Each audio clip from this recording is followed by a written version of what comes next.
On the ground. It's a hit.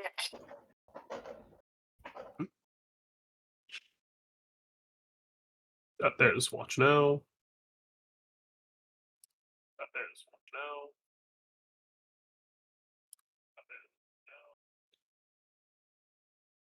Vein is echoing.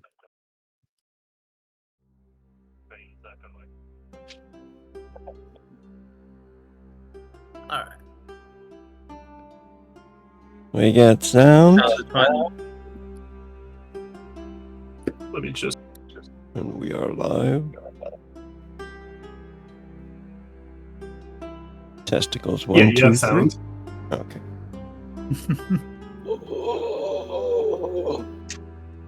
Alrighty then. Hey, welcome back. This is Demon Gate. This is episode 6 of season 4. Continuing, I think we're finally leaving. We're finally leaving into the jungle, into the deep jungle, actually, because you guys have been on the outskirts for a while. I think they're finally heading on, following the map, and gonna look for some of these locations on the map left by Mr. R's brother. Gonna do a quick intros as usual. The icebreaker question, which is, could you ever see yourself as a parent? Or why would you never have a family? That's the one I pulled for today. Yeah. I'll give you a second to think about this, unless anybody's got one to go right now. Wait, how does Cuthalan reproduction work? Oh yeah, that's it's not an enjoyable process at all. It's like, just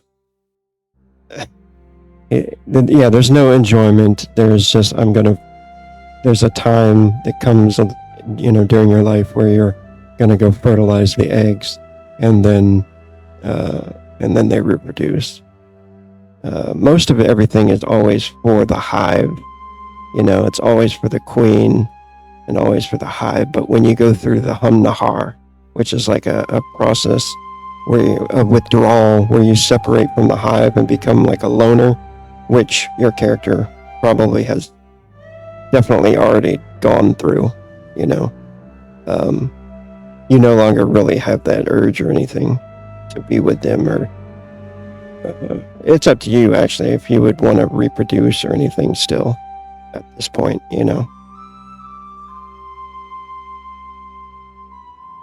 Let's start with Firo. Yeah, I think Takeshi has a bit of a plan in this regard. Not necessarily a very sane plan or a morally just plan, but he does believe in siring a greater score of progeny so that when he finally ultimately falls, there will come a legacy of bloodshed that will rise in his wake. Not saying he's fully trying to rip off Ball, but, the inspiration is coming from somewhere. The other source of the inspiration obviously being the great Khans of legends who have left their marks upon the DNA of our current society. Nice. Alright, and Drakenburn. I don't think Arthur, at the very least right now, I don't think he could imagine himself as a parent. He's still going through some stuff mentally. He hasn't gotten over things. I don't think he could see a life where he isn't fighting and constantly risking his life as things stand. So I don't think he would willingly bring anyone into the world when he knows he's not going to be there to help them. Similar to him, because at the very least right now, he, his parents died, and then he just got sent off to the battlefield to make up a debt as far as he knows. Yeah, that makes sense. Well, Waffle. Zotan could maybe in the far off future see himself as like having children and just like having someone to take care of, I guess. And if he ever gets to a peaceful part of his life. But seems quite far. Yeah.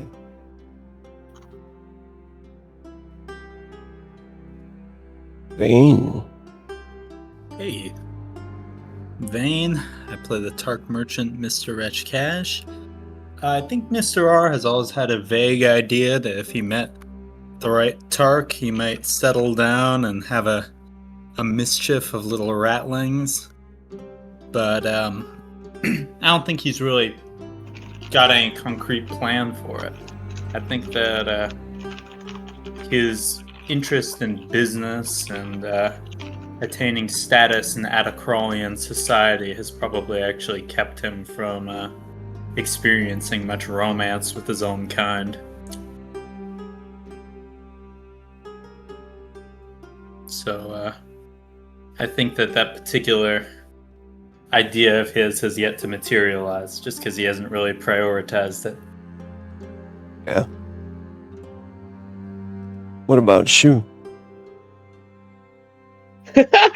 Nokrag made a deal with a demon, and he asked only for Nokrag's firstborn, and Nokrag was like, yes, you can have my firstborn. Take my whole brood.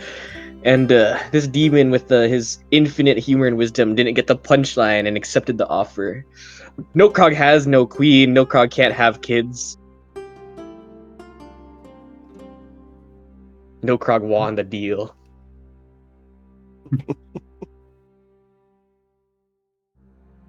Oh yeah. Does anybody have kids in real life? No, not yet. No. One day, I suppose, but Just me. not today.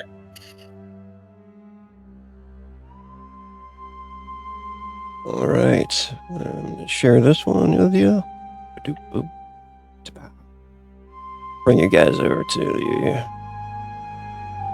I suppose on the NPC front, we do have Nico, which is technically under the brief umbrella of adopted war kid, found in the temple, brought over, being taught magic. Technically a child of somebody, probably. Yeah.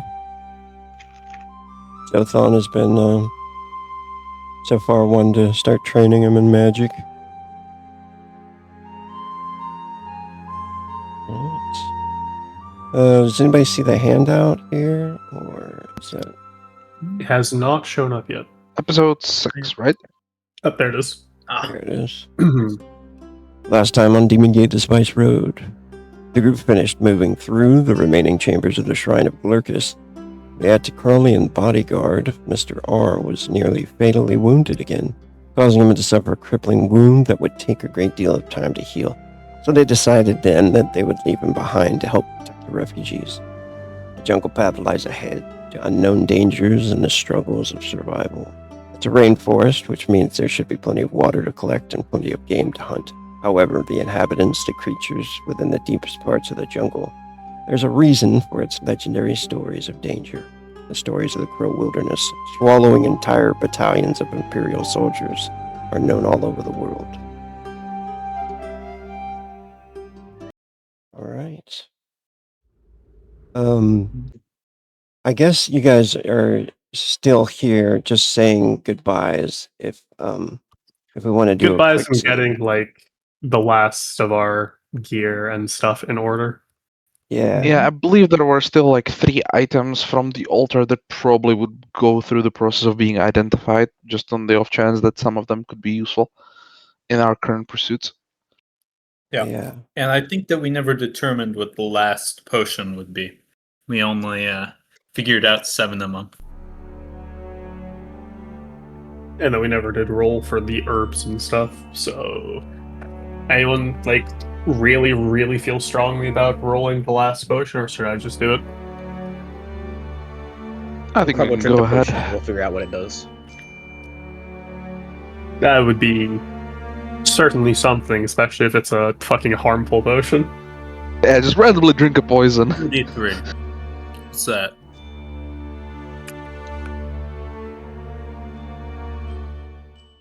$33. That looks like that is an elixir of thought.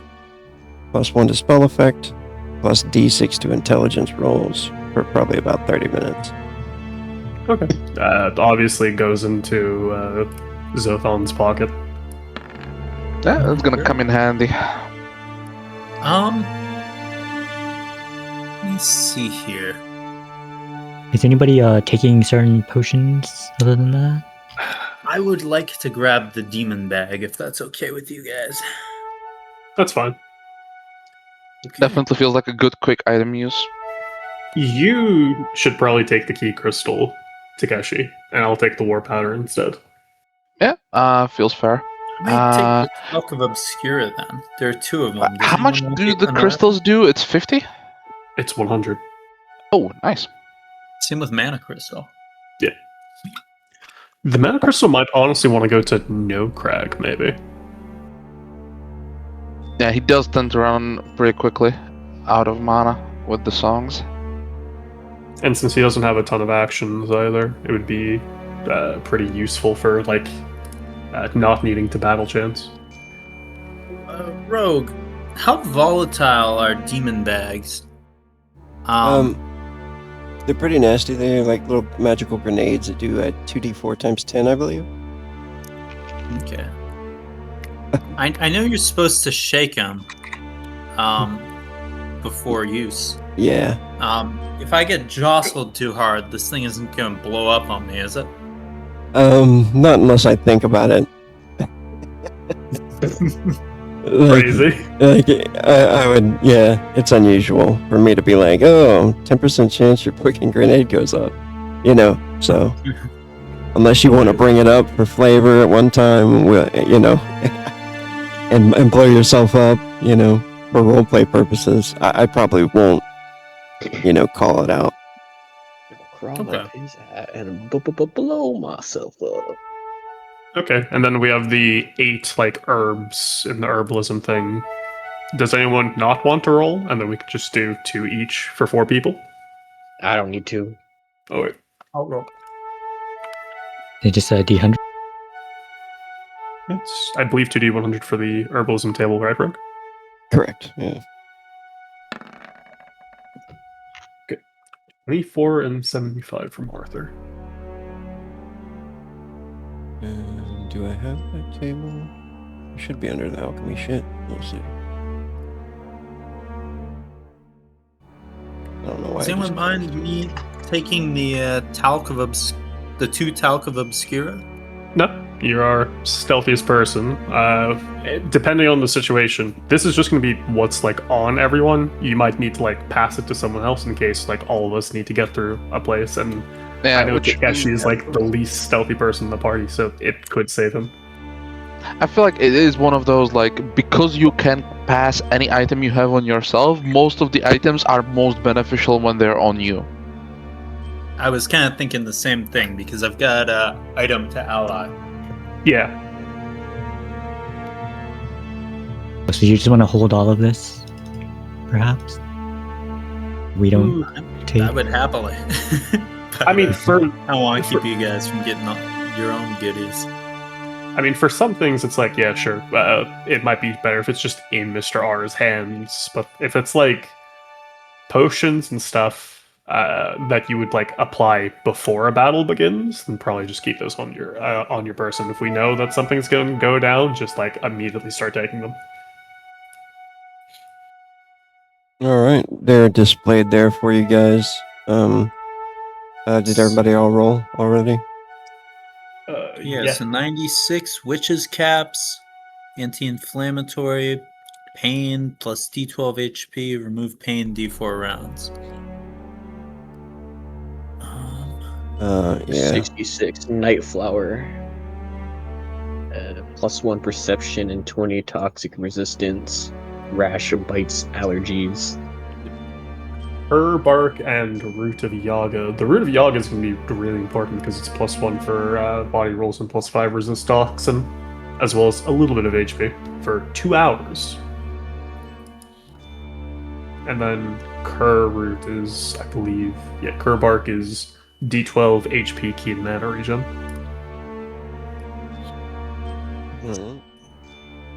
So we'll say you guys are getting these all gathered up together and, packing. This will be packing. And one day has passed. It looks like No Crag needs some healing. Is everybody else all healed? Zothon could use a heal. Yeah, we did say that we need to at least stay one more night because that fucking what is it? No I'm out Crag of got mana. you were like out of mana, and No Crag got bitch slapped by Mr. R. Is anybody cooking? Um, Do we have a cook, or is it an NPC right now? It'd be an NPC right now. Unfortunately, that was Cass. Okay. I'm I gonna actually roll. already have a supply of night flower. If we want to just put that in with the rest of them. Yeah. Might as well. I do have in my pack. I do have 5 jars of bladeweed. How much bladeweed would actually be in those jars?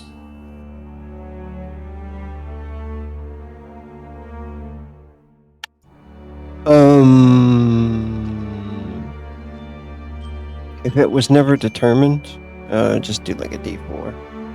Okay, so I'll do 5d4.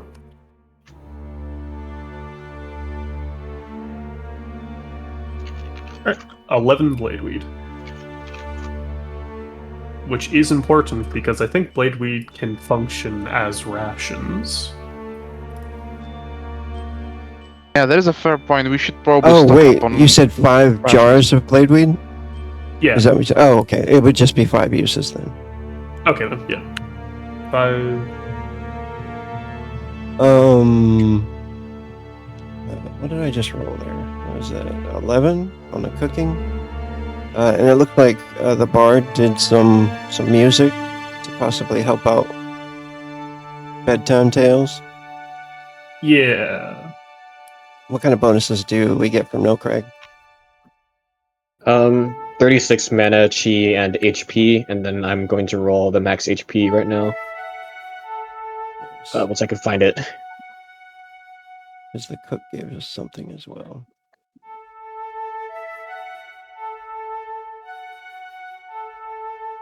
So the 19 is healing from cooking?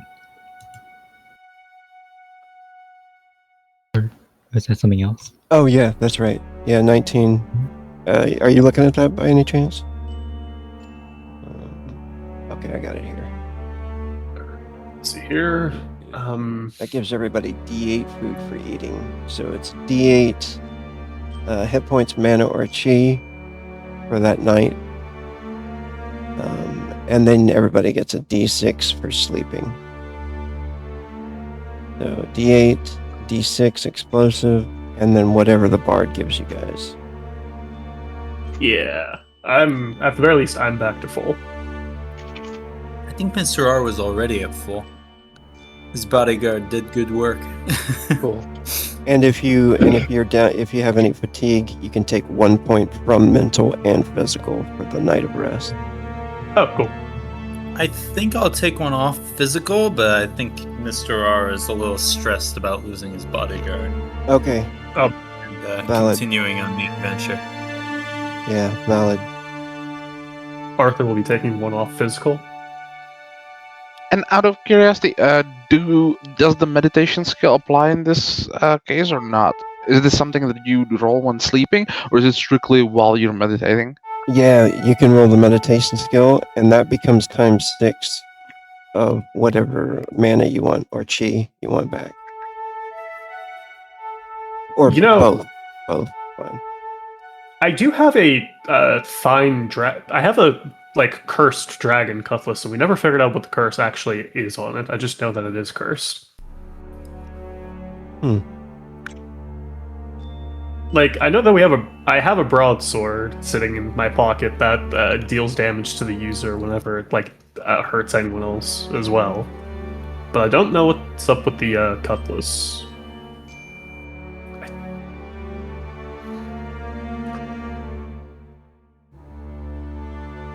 Go ahead and roll a d100.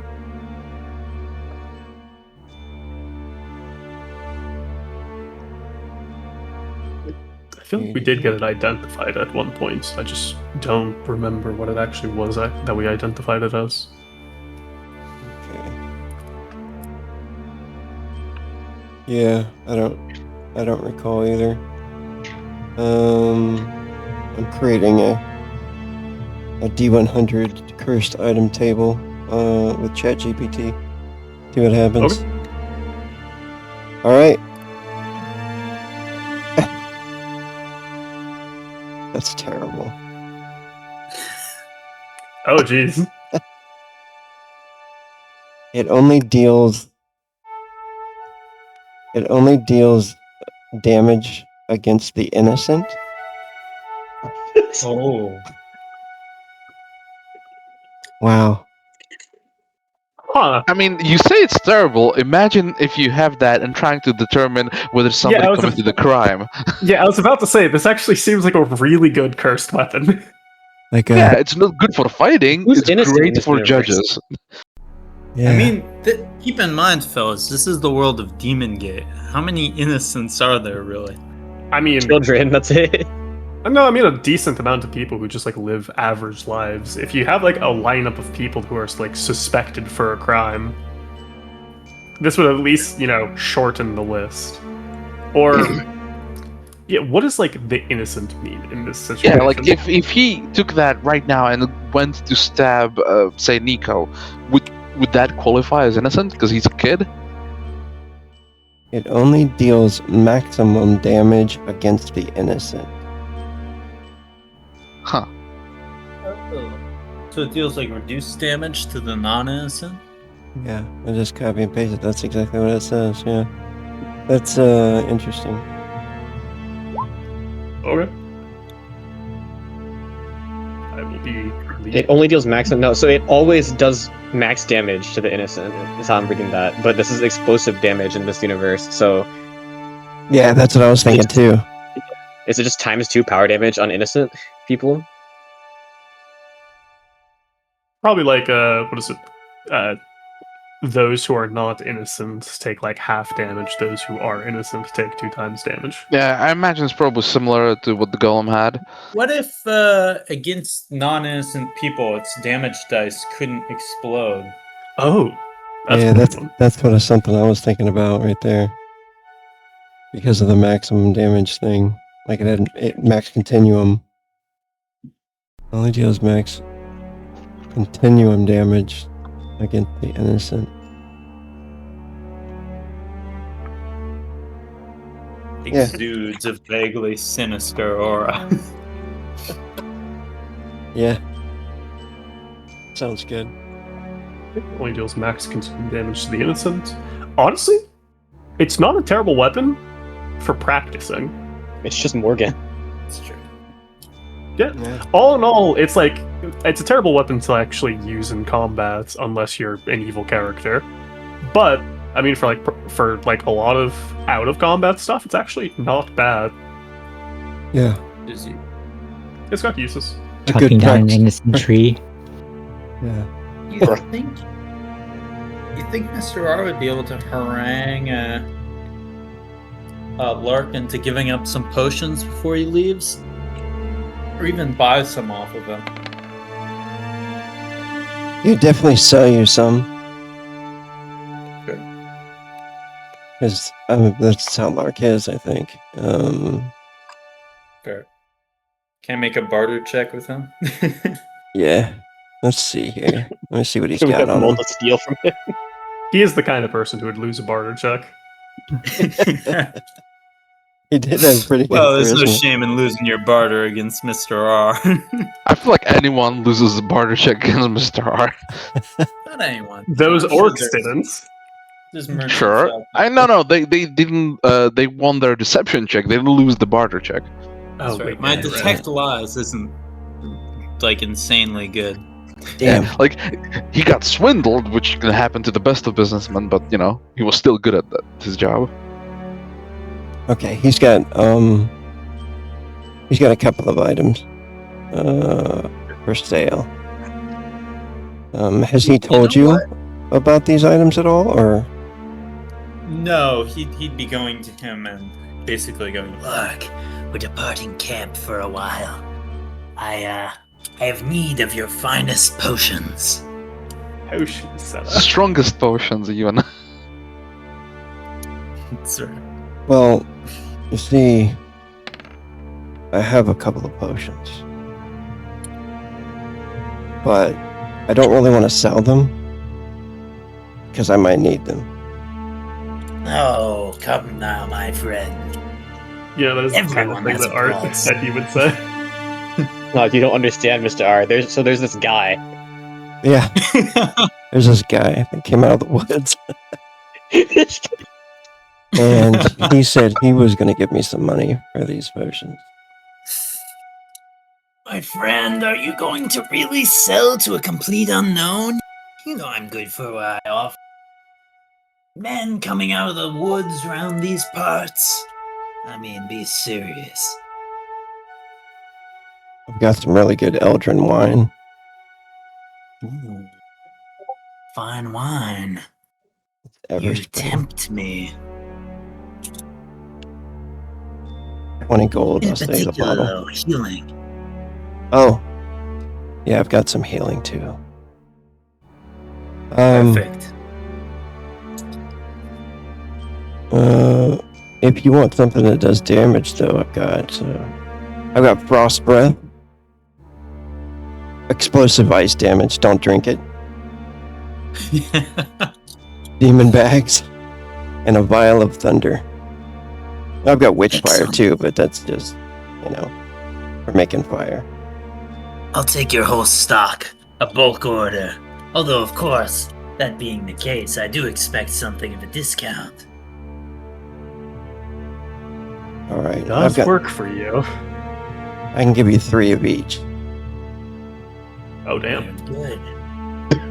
And a couple of healing potions as well, I assume, yes?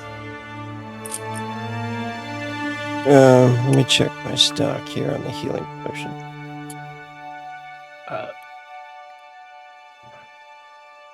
Yeah, I can give you some healing potions. Excellent. What does it all come out to, my friend? How many are we working with? Well, you see, I was going to give them to you at half price, but the guy in the woods, he was going to pay me a lot. What are you offering? He's an unknown quantity, my friend. And I think it's important that we try and maintain a good business relationship. I think your original plan, half off, that sounds excellent. And Mr. R does have discount in negotiation at or barter rather at Master. As well as this, the negotiate feature. Which I've not yet actually had a chance to use, I don't think. Alright. Go ahead and do your negotiation roll. He's got a pretty good charisma. Let me see if he's got a skill negotiation. Oh yeah. Wouldn't be I'm sure I'll surprised. put up a good fight. He has seduction, right? Yeah, he's got bartering. Oh, that's a terrible roll by me. Oh. He's taking it easy on his employee. He might lose. He thinks he probably thought he had this in the bag. That's when the mysterious man from the woods became an issue. Oh shit. Lark's got a decent roll. It's a D20, D6, I think. Let me see.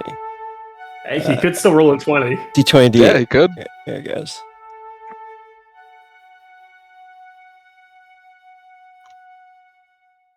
Oh, He's gonna burn a frenzy and throw in a social pool. Give him a d6. He would need to get a 4 or higher. And though Mr. R can do the exact same thing. The guy in the woods, man. He really. I'm starting to think there might not be a guy in the woods. It's just a gut feeling. You know, Mark, this guy in the woods should have moved faster. Frankly, I mean, we're leaving before too long, and as much as I want to buy potions from you, I really can't afford to wait on this guy in the woods to show up and make his order. So, I mean, either you're gonna get the sailor or you're not, buddy. You know what? You're probably gonna need him more than we are. All right, I'll do it for you, but just because I'm a caring guy. Oh, I know, my friend. Don't worry, we're going to make a lot of money together.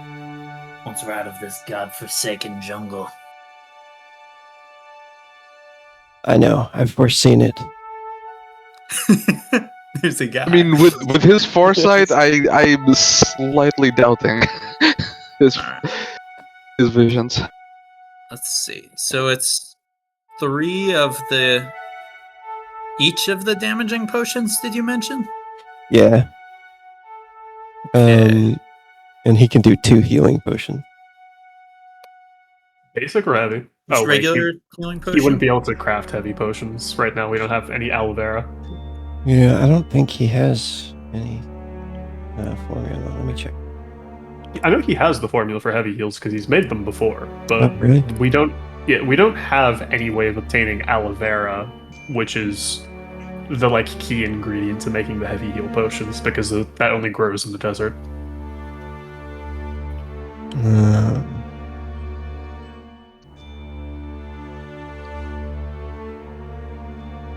That's unfortunate.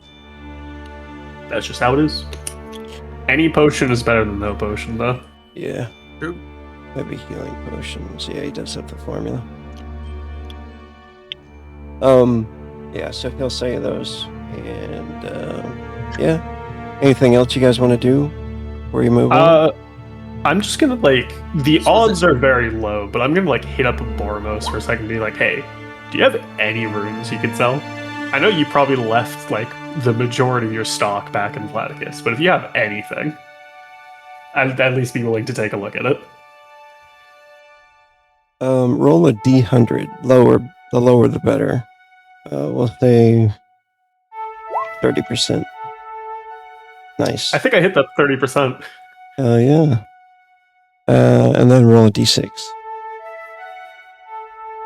Sorry, did you say those were regular or heavy healing? Just regular. 2 regular heals. Okay. Hey, I'll trade you a vial of holy water for one of those normal healing potions. Good deal. Okay. I'll take that. Because fundamentally, to me, it's exactly the same, but also just, takes up less slots on the belt, technically. Does it? Just because I could put amount 2 rather than having to write a new thing. Sure.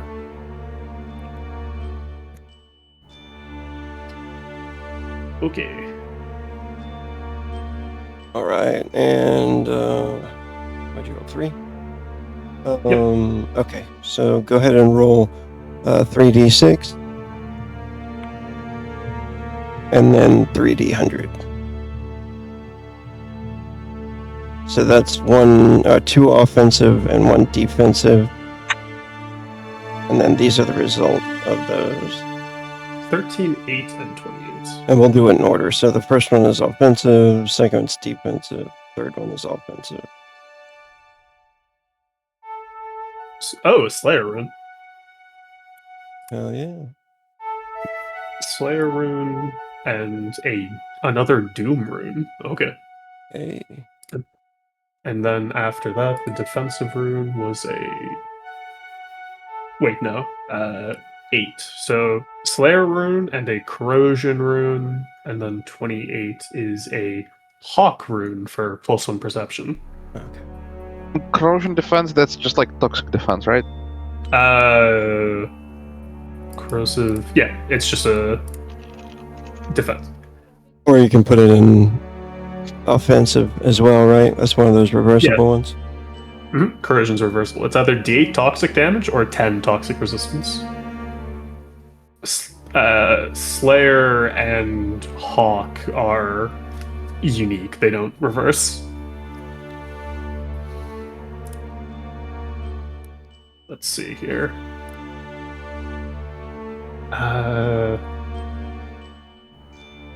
The perception rune probably wouldn't help too much. Do I have anything that I could actually like slot?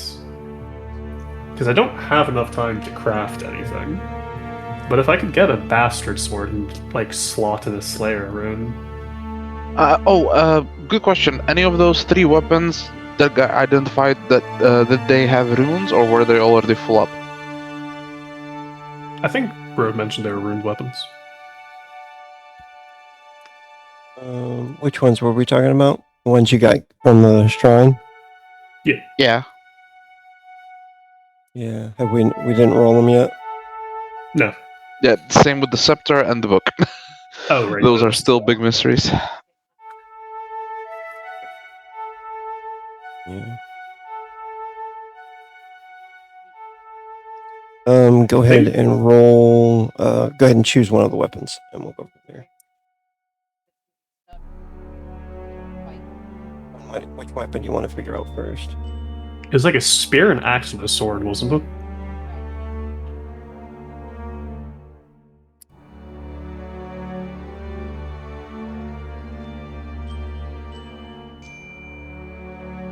All right. Roll.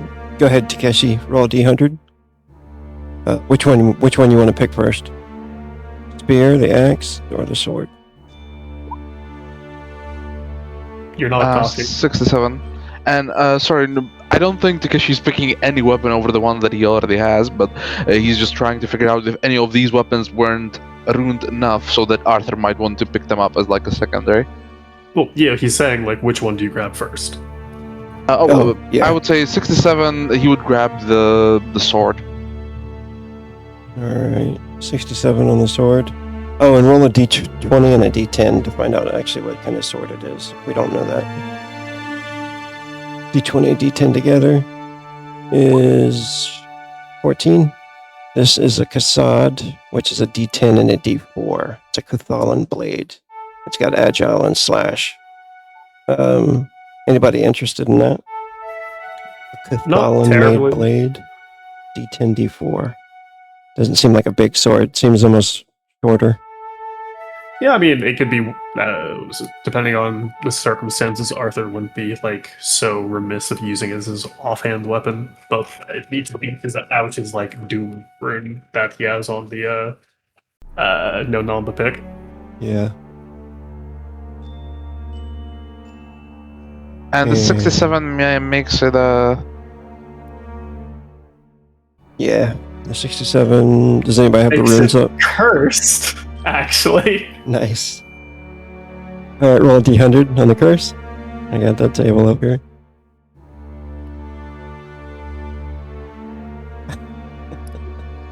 $60. 60.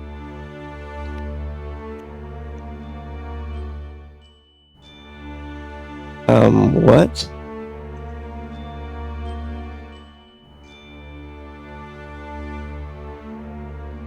Okay. I would say the dwarf says...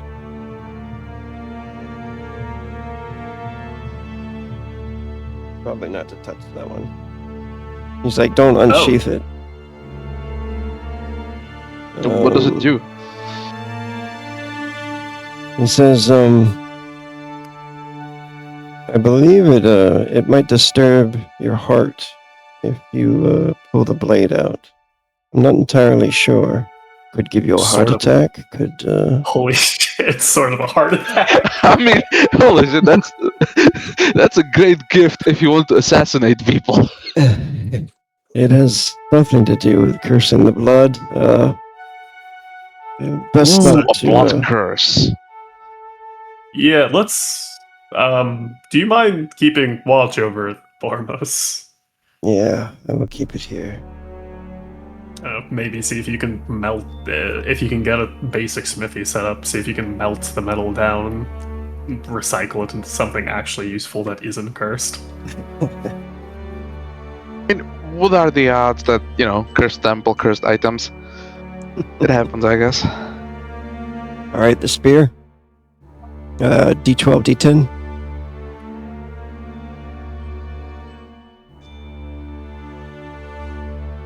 $15. That is a Naginata. Oh, That's a good Big spear. D20, Fancy D8. spear. Heavy from Mianwu. Two-handed reach and slash.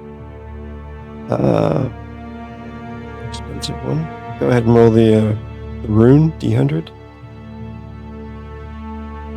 68. You got that, Arthur?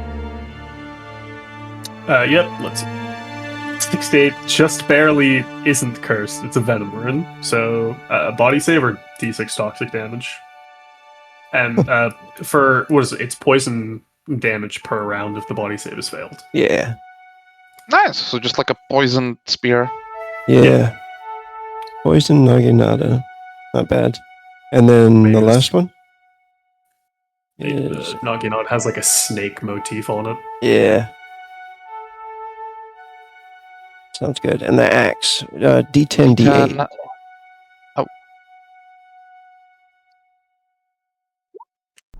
I remember seeing this one. Sick. Okay, this is the gnome axe. Didn't look like that in the picture, but this is what we're going with. D12, D4. A light weapon. It's got slash and throw. Go ahead and roll the rune. D100. 5. 5 on the rune. Smells like fire.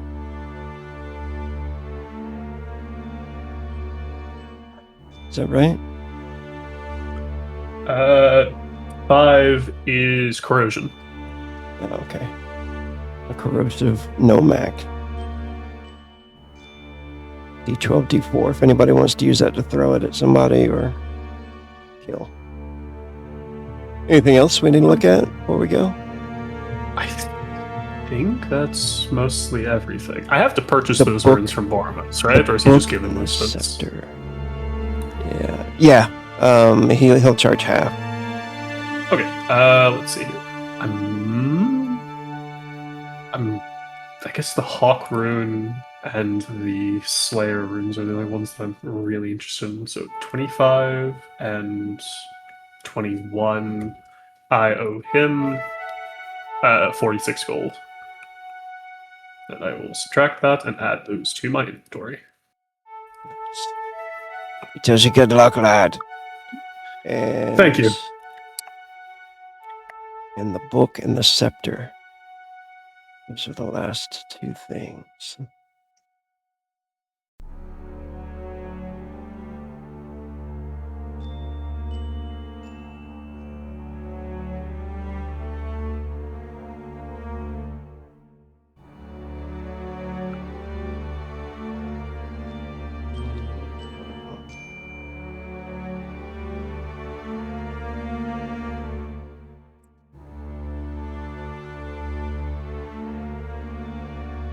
All right. Who would we give this to identify it, or did one of you guys? Did Zothon identify it, or?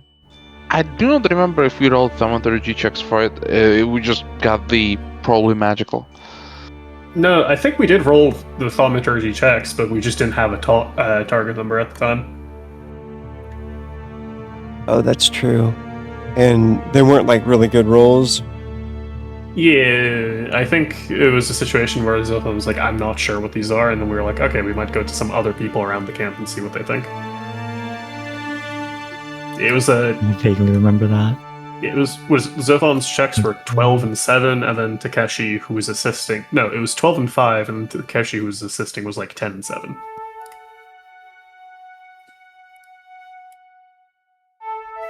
But still, the camp has an archmage. The camp has a bunch of other wizards. And Yep. within 8 hours, they probably would have had time to look at it.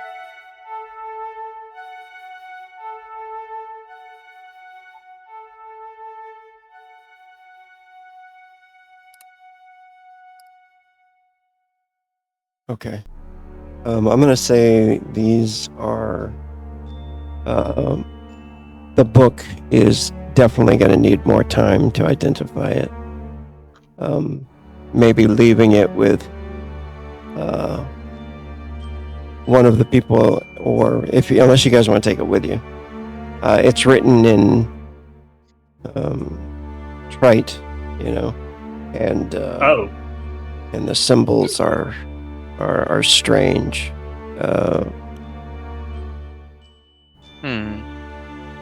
Honestly, it might be worth bringing with us just so that we can use it potentially as a reference manual, because this ancient city is probably of the Triton make as well. I mean, the problem is we don't understand the language. We need someone to like begin cracking the language, and that would probably fall to Carolyn, right?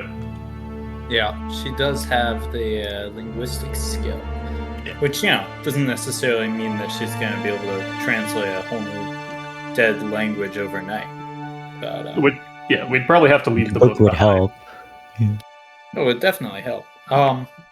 But yeah, if you want to leave it here, then maybe when we come back, she'll be able to tell us what it's about. Or who knows? Maybe Claudius at some point will drag her off after us. We'll see how long we're gone. And the scepter, what was the scepter about? When you pick it up to hand them to Claudius. So Zothon had the scepter first. He probably takes a look at the scepter, doesn't really find anything, hands it to Takeshi, doesn't really hand anything. If something would have happened, the handoff would happen there. Yeah, handing it to Carolyn? No, Takeshi would probably hand so Zothon used telekinesis and he had the book and the scepter. If he decided to thaumaturgy them and take a look at them, and then based on how he rolled at the very least, I imagine he either finds something or doesn't find anything and then hands it to Takeshi for second guessing, right, Zothon? Yeah. Okay, and Takeshi's gonna keep them? Takeshi probably would be going to Valhalla as our big, next in line chief authority, and then after he gets to her first. Yeah, and after he gets the information that the book is probably going to need some translating and it's in Triton, the book would go to Carolyn, and Takeshi would be asking Vahal what the scepter does. Okay, during the transfer from Zothon to Takeshi, that's when it happens. You pick up the scepter. He hands you the scepter, and when you grab the scepter, you're also holding the book at the same time. And then the scepter emits some glowing energy. And you can see kind of this blue aura coming from the tip of the scepter, which kind of lights up. And you notice the book opens when you move the scepter. You kind of pull it back, and it opens the book. Interesting. Out of curiosity, if the book opens under the light of the scepter, now looking at the book with the scepter opening it, does the writing seem different? You can see the names. That's what the words look like inside it. It's like a list of names. Look at the dead. Huh. List of names. Now this is curious because this doesn't strike me as a spell book. It is tied, however, and magical and mystical and tied to the scepter, and it's holding names, so presumably names of people who are important. This is definitely a mystery to crack. Then again, I suppose knowing that there are a bunch of Triton names, if I start flip through the pages or try and look at it more closely, there's nothing that jumps out at Takeshi just outside of the names. Any pictures, anything, any sort of either necromancy or blood magic-y or specific pictures, or is it just lists of names? For the most part, you're seeing names. Go ahead and roll an intelligence check, unless you have thaumaturgy. I do, and if I can roll it now with this new information, I would try. Yeah, let's see what you roll now. Could Zothon assist since he is right there? Yeah, definitely.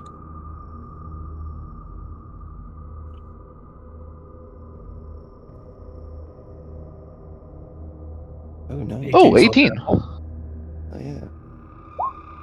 14. He gives you another 2 points. So you get a total of 20. Oh, he gives you another 1 point, so 19. All right.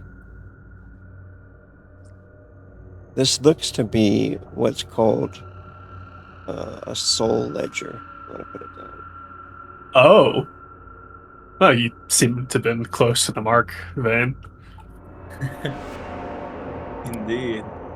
This must have been like owned by a priest or a high priest of the temple here. Interesting. A book of the souls that were collected.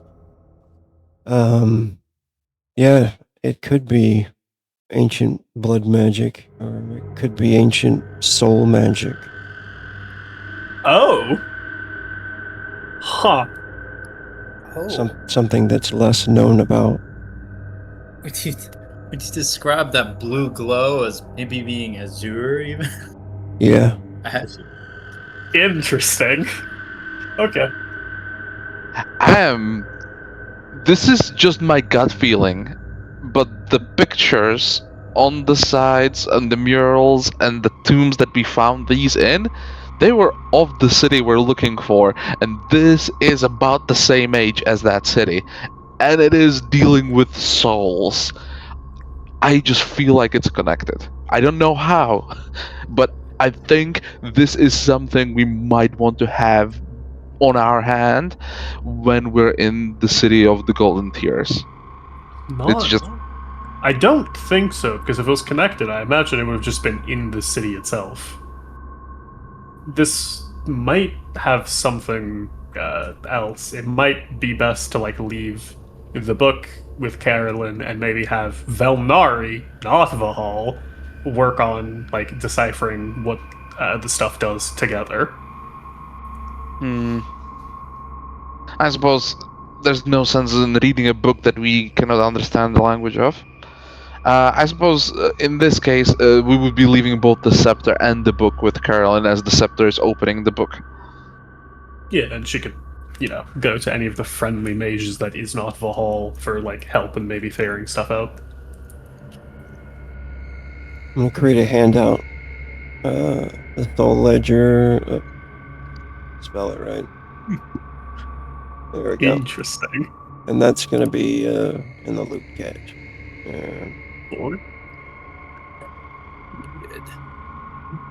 We'll do more information on that later when more. Yeah, more is figured out. when we have it translated, possibly. All right. I guess before we leave bookkeeping mode, did we ever figure out what happened to Nokrog for drinking that green stuff?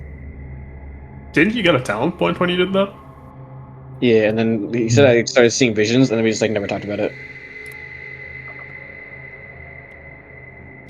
Yeah, I think the visions had something to do with the golem, right? Yeah. Well, he just saw it explode or something, and then it exploded. Okay. I'm gonna say that you heard the name. Maybe I should whisper this to you. I don't know if you want to share this information or not. I feel like Nokrog probably wouldn't share it right off the bat. Yeah, considering how he rolls his stuff. I will say, this is the time for us to actually go through the party loot and, properly, divide shit up.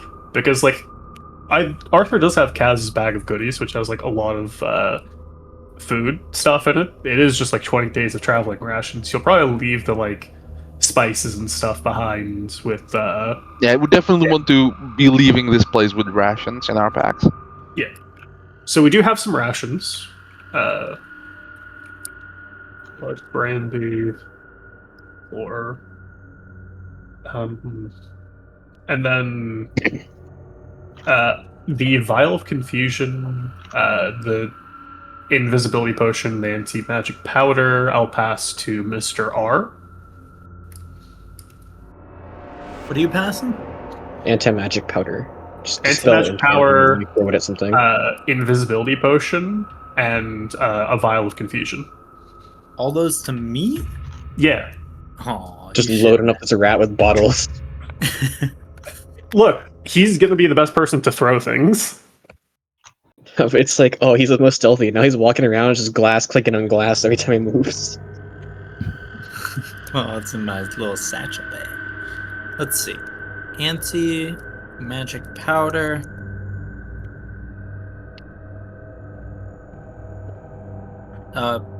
What was the other stuff? Anti-magic powder, 1 invisibility potion, and 1 vial of confusion.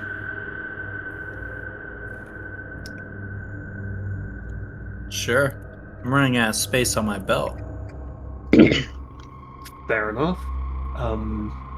Oh, right, we also have that one... Yeah, that's something that Arthur's going to be keeping in his pocket. The one magic key we have to dispel enchantments, skeleton key. Yeah, that's handy. I mean, we can always cast it, well, both Takeshi and Zothon, but like if we're out of commission and you really need to dispel an enchantment. Or, you know, I got trapped somewhere and the door's locked behind me. Yep, that'll do it.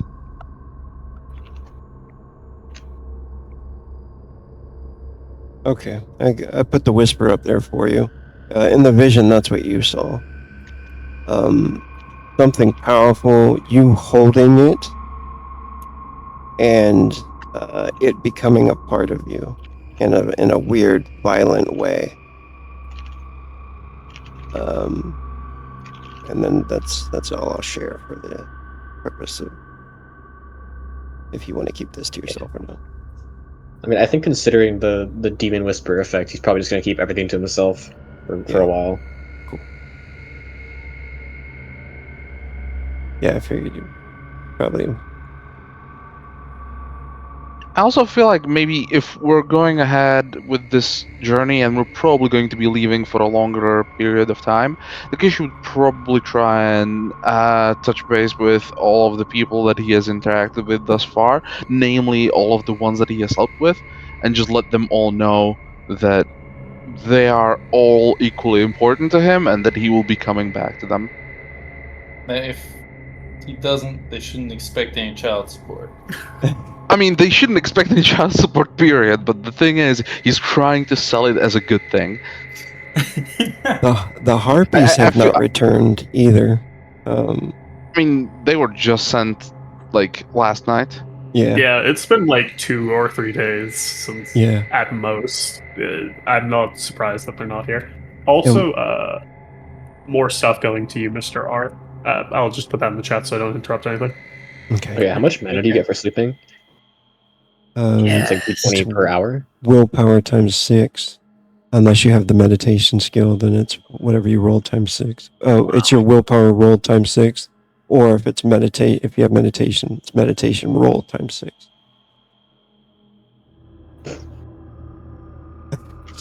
2 times 6. Whee! Alright. Out of all the ladies, Takeshi, please roll a D100.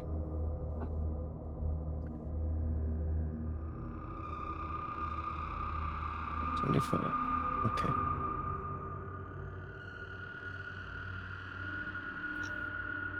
The last of the ladies. I also think you would probably take this opportunity to disseminate some information about what should and shouldn't be trusted around camp if certain word was to get out about random bullshit that he may or may not be directly responsible for, that he just wants to assure them that, you know, he didn't do it. Nothing inspires confidence quite like that. There are a couple things that happen with Takeshi, with ladies. You go around, you say your farewells to Adenomi. Basically, she wants you to come back, and she totally hates being here in the swamps, and she wants to return to Atikralis. Dane Faye, she thanks you for, helping her. So nothing really serious there. Norna, the orc prostitute dancer. She tries to get you to take her. She says, "You're not going to leave me here, are you?" It is the place that would be the safest for you all.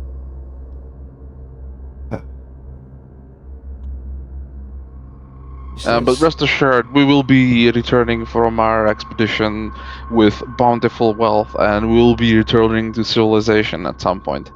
This is not going to be a one-way trip. Well, these are orc lands. Perhaps I could help you. She blows some weed smoke in your face. And she offers it to you. I think she looks at it, looks at the journey ahead, is like, on any other day, I would have taken up that offer, but alas, I will be needed in fighting shape for the group. That said, just as you said, these are the orc clans, so it is imperative that there is an orc amongst the camp who can actually translate when the scouts get back. She nods. She says, "All right then. Good luck to you." I'm counting on you to hold the fort down and to let them know that if some elves start getting hysterical, slap them down. See you around, Takeshi. And she pretends like she's gonna walk off, but grabs you by like the nuts and pulls you closer to her and kisses you really hard. And then she says, "Bring that back to me." And then Takeshi smiles and very much returns the favor and says that, the longing is only going to make the return that much more satisfying. Do you grab her by the nuts? I mean, that's hard to replicate, but yeah. Other body parts. when she walks off, you do catch this person like eyeing you, kind of like suspiciously from the background. Then she just kind of like looks away. You notice that she's sitting next to somebody. Out of curiosity, is she perchance sitting next to Copper? She is. Okay. I think at some point before they leave, Takeshi will do his last ritual before leaving, and that is to... Well, he knows that he doesn't know people, but he also knows that he believes in his gut instinct and in things happening in the right way. So rather than relying on social graces here, he's going to take out the divination deck, and before setting out on this journey, he's going to draw a couple of cards and see what the future holds, or whatever the divination deck chooses to reveal to him. All right. We'll get back to that in just a minute. Anything from Zothon? You doing anything with anybody before you leave, or taking part in anything, activity? I don't think so.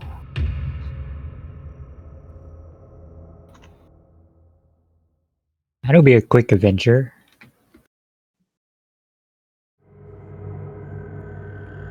We'll, come and grab our people pretty soon here.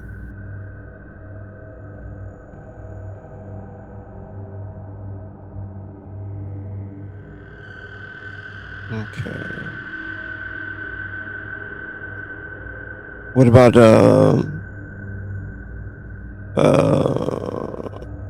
anybody else? No, Craig, you doing anything before you leave?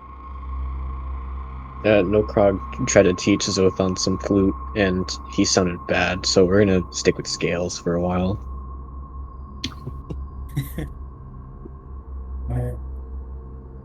Mr. R? Anything from you? I mean, the obvious is going to see Claudius and Carolyn. But Yeah. I think that Mr. R is kind of worried that they'll try and talk him out of doing this. So I think that he kind of just waits with Betsy, his pack mule, for the others to join him and get ready to go.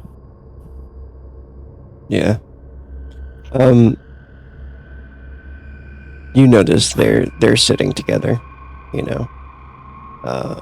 And then she kind of helps Claudius up. He comes over to join you. And she's just helping him up for support. And he's like, all right, I want to just say good luck to you. You have my thanks, friend. Don't get killed. Yes, well, you know I'm a survivor. I have no intention of dying out here. We will meet again soon. I hope you find your brother. I will. I'll bring him back. And, all will be well again. Yeah, they probably need me here anyway. Certainly, my friend. You know, I couldn't have gotten this far without you. This is probably true.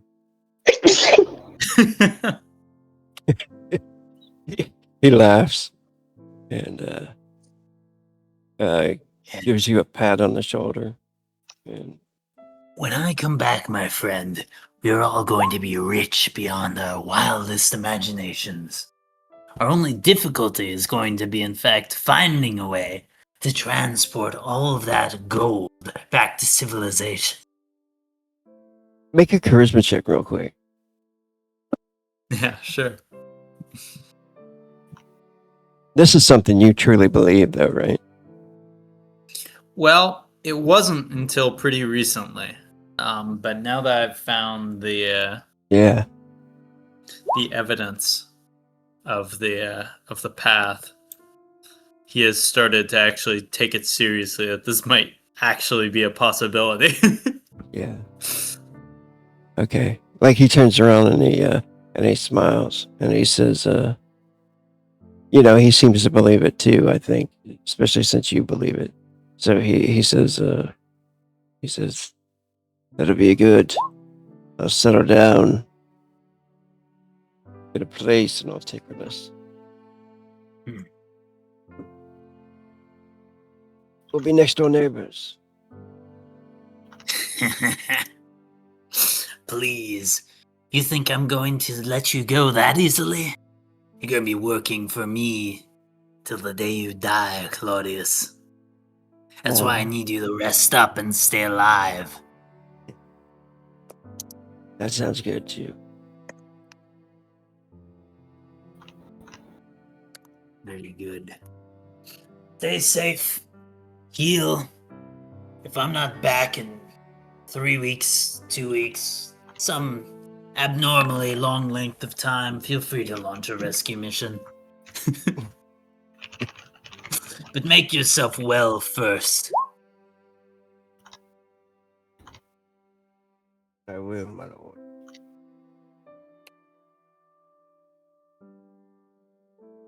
Gives you a salute as best he can. And anything from Arthur? Any scene? Yeah, just give me 1 second. Guess you Oh, could do sorry, roll no, D100. That wasn't the. I answered a phone call and unmuted myself at the same time. Anyways, before we do that, just make sure to take a look in the party loot section, because logically, anything we're not going to be taking with us will be left at camp. And because we can, say up until now, we kind of did have a cart with us, we won't be having that anymore. So, unless it's on I suppose person... if there are things that take up space. What is Betsy currently carrying? Like, if we could use that, because that's the one thing that Ratcash is probably taking along. Yes. So strapped to Betsy's back is one small backpack, one large backpack, and one sack. Because I This is- figure, like, if we take any amount of, like, larger amount of rations, it's probably best to just have it on the mule. Yeah, but Both the point of is, them like, look they've got a fair amount of stuff in it. You notice that the sack, he's been loading all of these potions and alchemy that Arthur has been giving him in there. yeah, the point is just we need to, like, go through the party loot and just, like, all of the weapons and armor and stuff that's in there, either wear it or we leave it behind, because there's no point bringing it along. You know what? If shit hits the fan, I mean, hey, Mr. our Arthur camp is probably gonna just be throw this well supplied. sack at someone. It's got a witchfire. Yeah, that 5 sack is going vials to be of thunder, terrifying. 3 demon bags, 2 ice breath, dire extract, drought of senses, a dust of illusion, dust of If that enchantment, sack ever explodes, and 3 bags of black powder. This sack is primed yeah, to it's gonna blow be a up. big boom.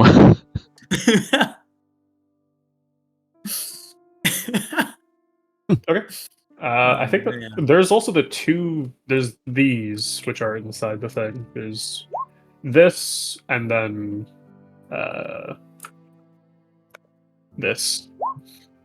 But now that that's kind of out of the way, and once people figure out that, Arthur will probably go to the hall first, believe it or not. All right. He's gonna do his, Favorite.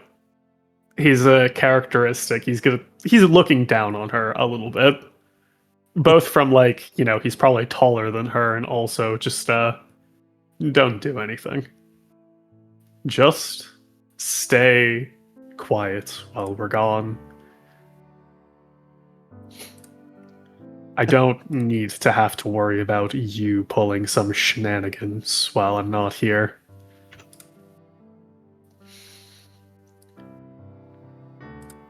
Me? What would I do? I don't know, and that's the point. And it should stay that way. I shouldn't have to even think about you doing something. Are we clear? Of course. I told you. Wonderful. You can trust me now. Yeah, look, you are perhaps the last person in the world I will ever trust. I can't put my faith in someone who is willing to sacrifice their own family to achieve their goals. No matter how they might say that I can trust them, could you put your faith in someone like that?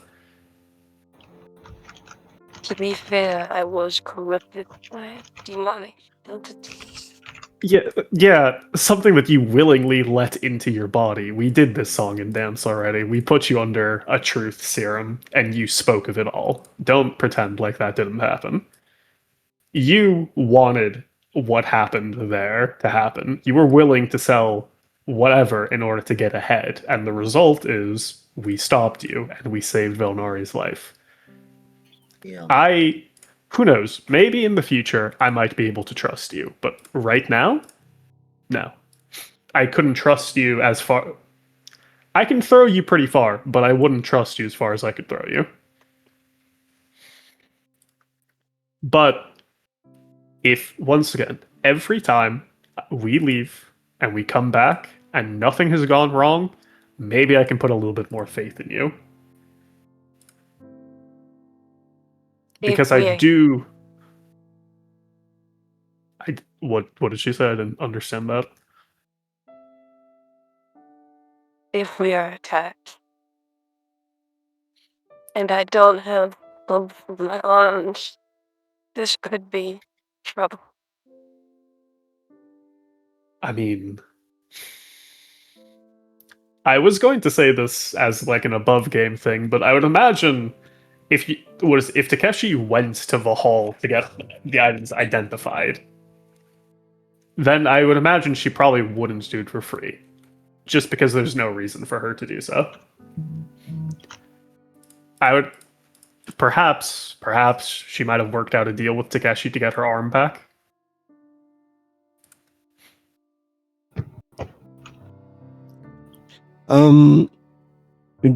After the thing happened with the scepter in the book, did you ever actually take it to her, Takeshi? Yeah, I suppose after it was revealed that this is something we're leaving for translation, then he wouldn't really have a reason to trade. But if that realization came after she identified it, then technically she would have some leverage. Yeah. I don't think the book actually got to her yet. Okay. Let me ask you clearly. What do you want your arm for? You can't reattach it to your body. It's far too withered at this point. So what purpose do you actually need it for? I can use it for something. Are you sure being vague is what you want to do here? Well, let me be honest. I do have the talent to reattach it. No matter. I see. No matter if it is rotten. It will still be useful to me. So, if we were to give you your arm back, you'd be back to your full powers. Let me ask you another question. Are you able to control Tartak? She looks at you for a long time. He's like, behind the mask, his blue eyes are piercing into her. And she smiles, probably the same picture as the token, And Yeah. Of course. If I wanted to.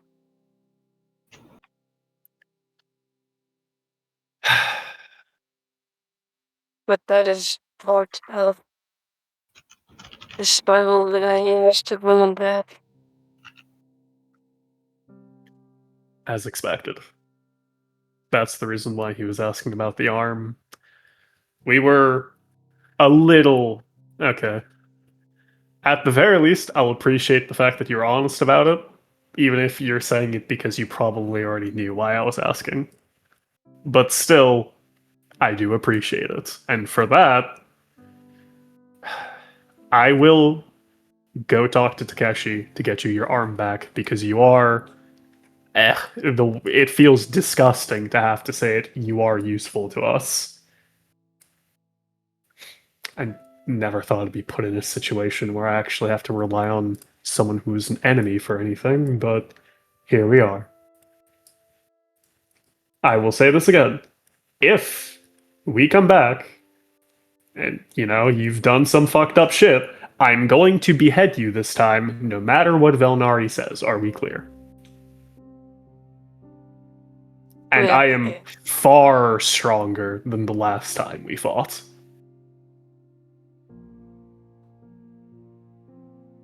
We are clear. And Wonderful.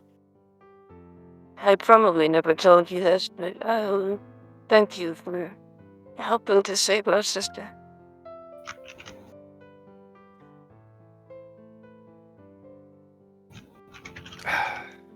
I'm not the person you need to be thanking for that, and he's gonna, turn around and walk off. And he'll go to Takeshi and be like, give her arm back. I want to have, one less thing to worry about, and having an Archmage protecting the camp, even if it is perhaps unwillingly, will soothe our minds. Okay, just to get this straight, her having her arm back and being up to her full strength will soothe your mind. Just to make sure that I'm getting this right.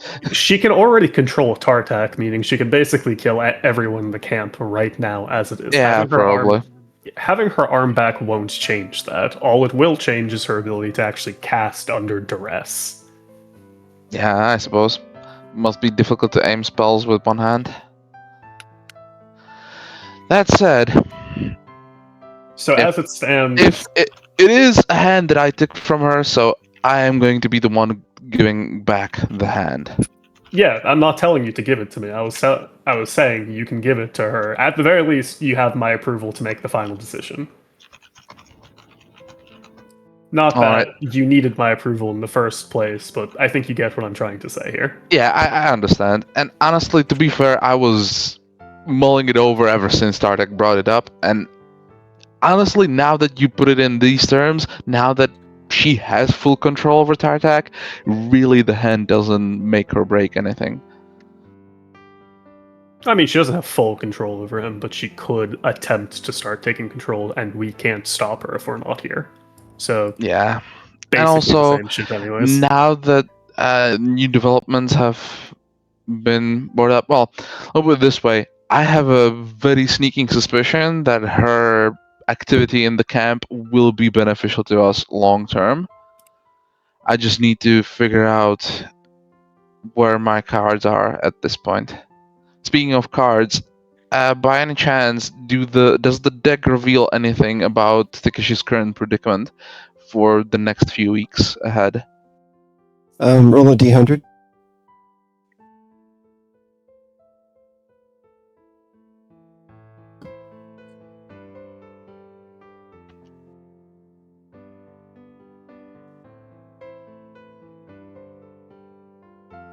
One might even say a natural 20. An image of a fang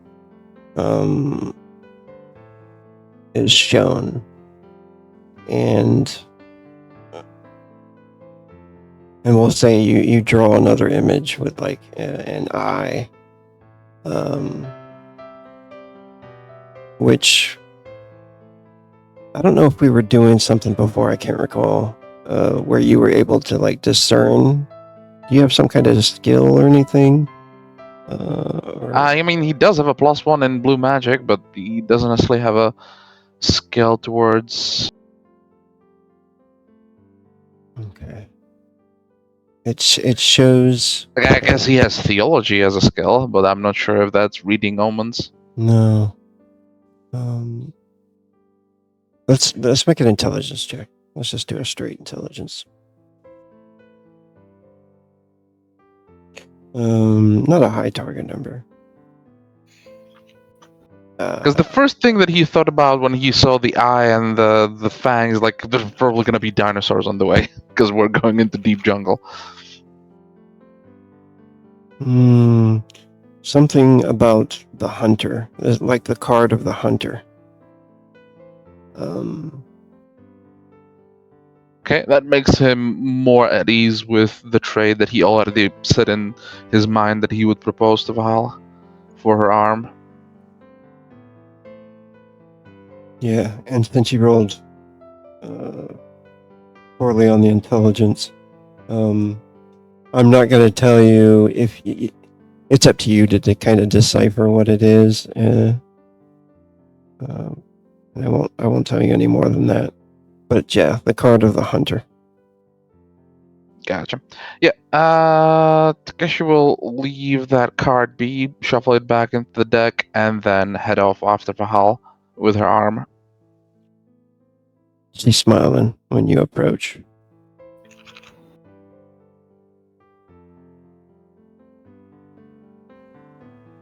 Just to be entirely fair, this is not given. This is going to be traded. I appreciate the indirect pressure exerted to have this returned to you, and I have to admit, it has been long enough that you've been without this hand that perhaps one could even say you have learned your lesson. But I'm not here to learn lessons. I'm here to ask for something in return. So now that I'm giving you back this hand and you'll be back to your full strength, able to cast without any added exertions, I have a problem that needs taking care of in this camp. I do not know how long it'll take for this problem to manifest, but when it does, I would rather have it handled by people other than myself. I do not recall her name, but the problem is the Elven Ranger from that cottage. She may start spreading rumors around me in this camp. If that happens, I count on you to silence those rumors. by any means necessary. As you wish. Now, that I am more than happy to shake a hand on, as he will extend her now desiccated, cut off hand and shake it. I trust that there's no hard feelings between us. After all is fair in love and war, and we were presently in war. She scoffs, and as you tell her the pun and offer the hand, and then she reaches out with her other hand, takes it. Her eyes flash a little bit as she gets it back, and she says, When I told Arthur, I thanked him for saving my sister. Whose idea was it to keep me alive? Whose idea Well, I was could it to have just save my gone for your sister? head, and at that point, no idea would have sufficed. But rest assured, I do think we made the right decision with you. Well, I'll say it to you as one of them. Thank you for my sister's life. See, the way I'm looking at it, the fact that Decius is alive means that there are 2 more fangs I can take from him now. Death If he was dead, there would be no more 2 fangs to take from him. And with that in mind, keep in mind that should there be a next time between us, I will be going for the other hand. No need. Good luck on your adventure. I don't think we'll need luck. I'll think we'll need a fuckload of luck, but usually that's been our MO and strategy, and it's been working out fairly well.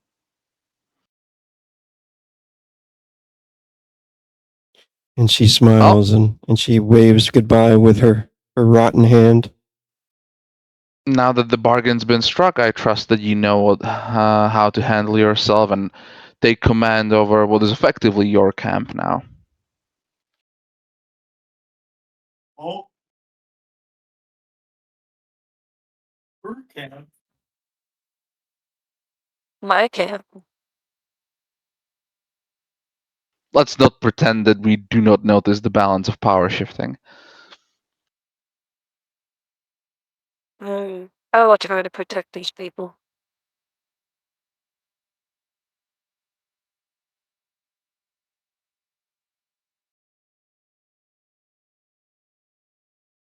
Her sister starts to wander over too. I think she's just curious, maybe, of like if everything's okay, and Benari just nods to her. All right. Anything else you guys need to do? One last thing on Arthur's part. He's going to. There was a helmet in the. What is it? The loot table before, like a Vasagoth heavy helm. He's going to attempt to like put the mask that he has in and combine it with that, so that he can wear, a heavy helmet. Yeah. Let me see.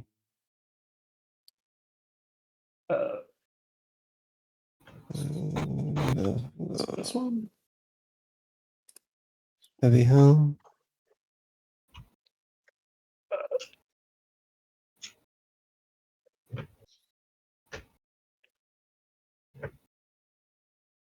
Do you remember if it was in? Was it a made up one? A Varagothan heavy helm or something? I remember seeing it. Just hold on. Let me see if I can. Do you know the find armor it again. rating of it? It was 6. 6. The beast skull helm. No, that's not it. Great helm is 8. The Theoden horned helm is a 6. There. Oh yeah, it was a horned helm, wasn't it? But it said Varagothian. Okay, yeah. It might have been just like a mixture of Varagoth and based off of the Thedan Horn Tome. Heavy 8 units. Feed, impair. -2 perception. Is it -2 perception as well? Yeah. Yeah, you could do that. It's It's a War Mass, okay. 2, 3. Yeah, that's good. Yeah. Okay. Any checks I need to make, or can I just do that? No. Go ahead. Well, yeah, you're going to do an armory check. Armor check. I'm gonna make Yeah. it. Mhm. All right. Let me go ahead and let's see if I can actually succeed on this. If he doesn't get it on in one, then he's basically not going to like retry it. Are you an expert in armor? Yes, I am. Okay, cool. Yeah. I have 1. Nice. It's a success. Cool. Cool. You're able to connect those two and make it look Nice. good. And also, you don't have to stack a -2 impairment. Yeah. The Thedan Horn Helm comes with like -2 perception, and then the War Mask comes with -2. Just -2 perception is fine Alright, cool. with that roll. All right. And sorry, so you guys say your goodbyes. And you're off. For real this time. What about food? How much food do you guys have right now? We currently have 20 days of traveling rations, at the very least from Kaz's old supplies. Okay. Is that for one person though? I think that's one person. I mean, it's, 20 days for one person, yeah, split for a couple people. We will have to probably, what is it? It's -1 already because Arthur won't need to eat for like a month. What? What? Yeah, because of the Fast. fasting ability for monks. Hmm. Here I'll it have to is. have to look back at this.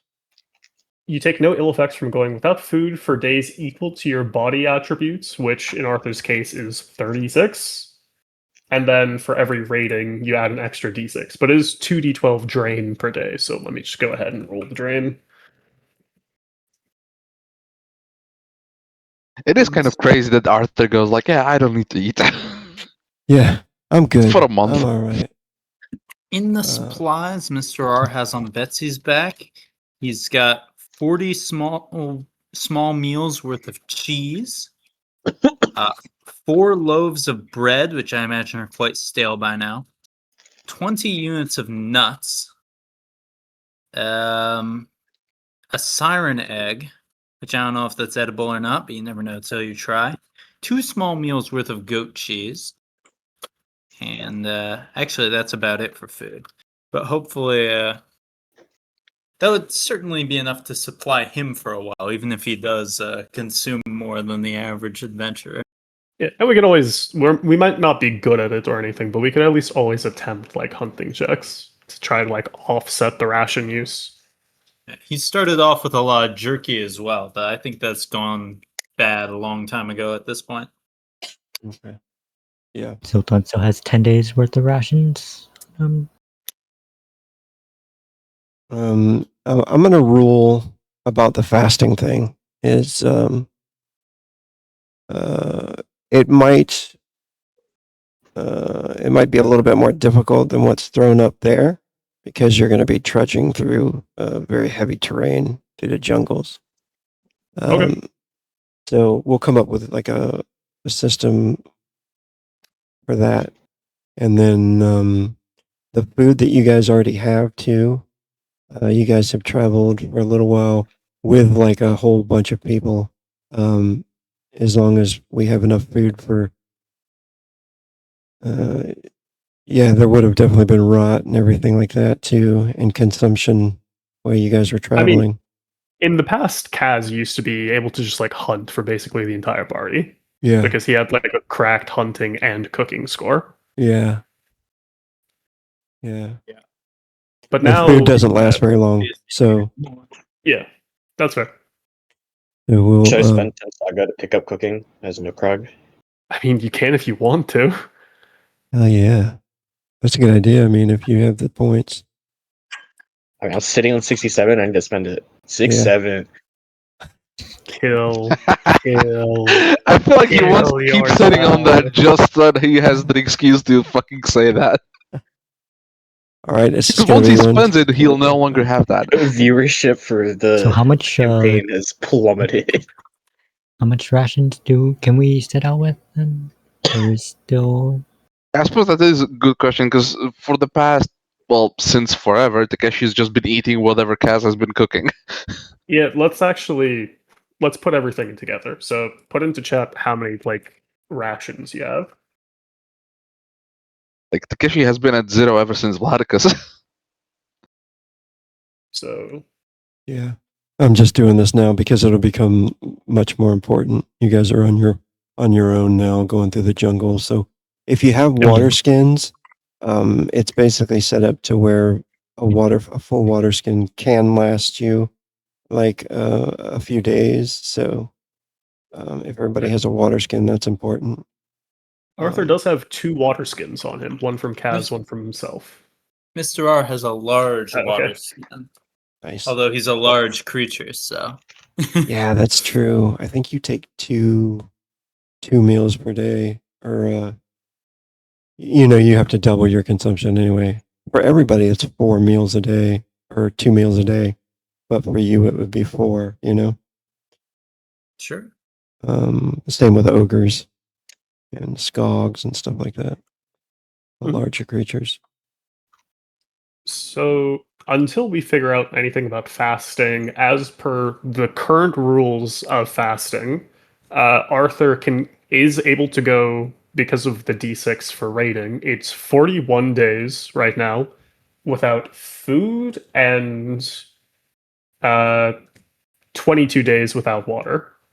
No, sorry, 21 days without water. Yeah, I imagine As that's is just the rules right there. right. If you want to like have it because of like difficult conditions or something, that's yeah, fine. yeah, we should probably do something like that because that would be like good for like, all right, I'm fucked. I'm in a stationary position. I'm going to sit here and meditate, and just go without food for a long time. But like traveling and trudging through jungles and stuff, Okay. It'll be modified. So right now, I'll just write down 41 days for food, 21 for water, and then I'll like subtract 2 for every day, and I'll have that in just my notes that you can refer to if you want. Cool, awesome. Okay. And then that's all the food that we had on us. Oh wait, no, there's also some other food that Kaz had, which was this. So you can tell us like which is, what's rotten, what's not, and we'll make our like what we have to do from that point on. Awesome. Oh yes, siren eggs. I have 1 siren egg as well. Yeah. Oh, sorry. it'll make the scene better. Yeah, that was when you guys were escaping the city, right? Mm-hmm. How long did Takeshi is reminded of that brief, not too long ago week that he survived on Goblin Blood alone. So, if going gets tough, there's always the demon option. Let's hope we don't have to rely on that option. Yeah, I Hope don't the know rice how I pie feel would have about gotten some Takeshi bugs in it at this point. surviving by drinking our blood. Jesus, how long do eggs last? Well, I mean, I suppose it's like these aren't. Unrefrigerated. This says 2 That's- hours. Yeah, that's not right. I don't know what's the difference between like a normal egg, because these are fertilized eggs, aren't they? Also, European eggs are unrefrigerated. American eggs, you have to refrigerate them because of the washing they go through. Yeah. Yeah, like it depends on what was the chemical inside of the egg, and if it's a mythical fucking creature, who knows? I mean, a dragon egg doesn't need refrigeration. Some dragon's eggs can be an acid and be One fine. could argue those eggs are probably broken in Kaz's bag, though, considering he got thrown around by a dinosaur. You could. Yeah, probably. Yeah. This is And why the we're rice going probably has through. bugs in it because he Yeah. died. And which is like, all that food probably got into mud and And the salt. pretty yike. The salt can keep meats good. Okay. Yeah, I'll have to go through it. All right. But the first day, you guys are leaving. Also, who's going to be navigating this journey? So I think we he have, has some wilderness, but he's probably somebody else is better. Mr. R has a crude map, although I think someone else has better maps. And he also has I remember having a nat one on bring a Crow Wilderness map back at the Library of Laticus. I'm not sure what that counts for. Map. Laticus. Because I remember that Takeshi was like, okay, we're gonna go to Crow Wilderness, let's grab a map, or as much of a map as we have a chance of grabbing. we probably don't actually have anyone with the navigation skill, huh? I don't think so, no. I only have Wilderness Survival. You can't I- take another skill. I was gonna say, because it Blind wouldn't make navigator. sense for no Krog because you're literally blind Yeah. and can't navigate your way. I was gonna say blind Arthur might because I know Claudius has the navigation skill. Arthur might go and talk to him a little bit and get some tips and tricks for navigations, and I'll take the skill myself. Okay. That's good. It's a perception. Then by default, Takeshi hands Arthur the map he has and says, well, lead the way. I'll do my best. Listen, it's part of the adventure to get lost and die in horrible death, thanks to a dinosaur. Yeah. Navigation's perception.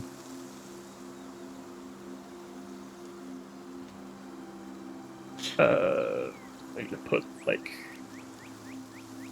2 ranks into this thing, so it's not just a really terrible roll because my perception is not great.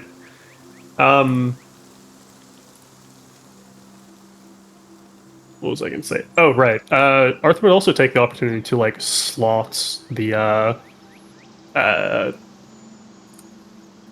Mr. R, do you have any unadorned pieces of jewelry?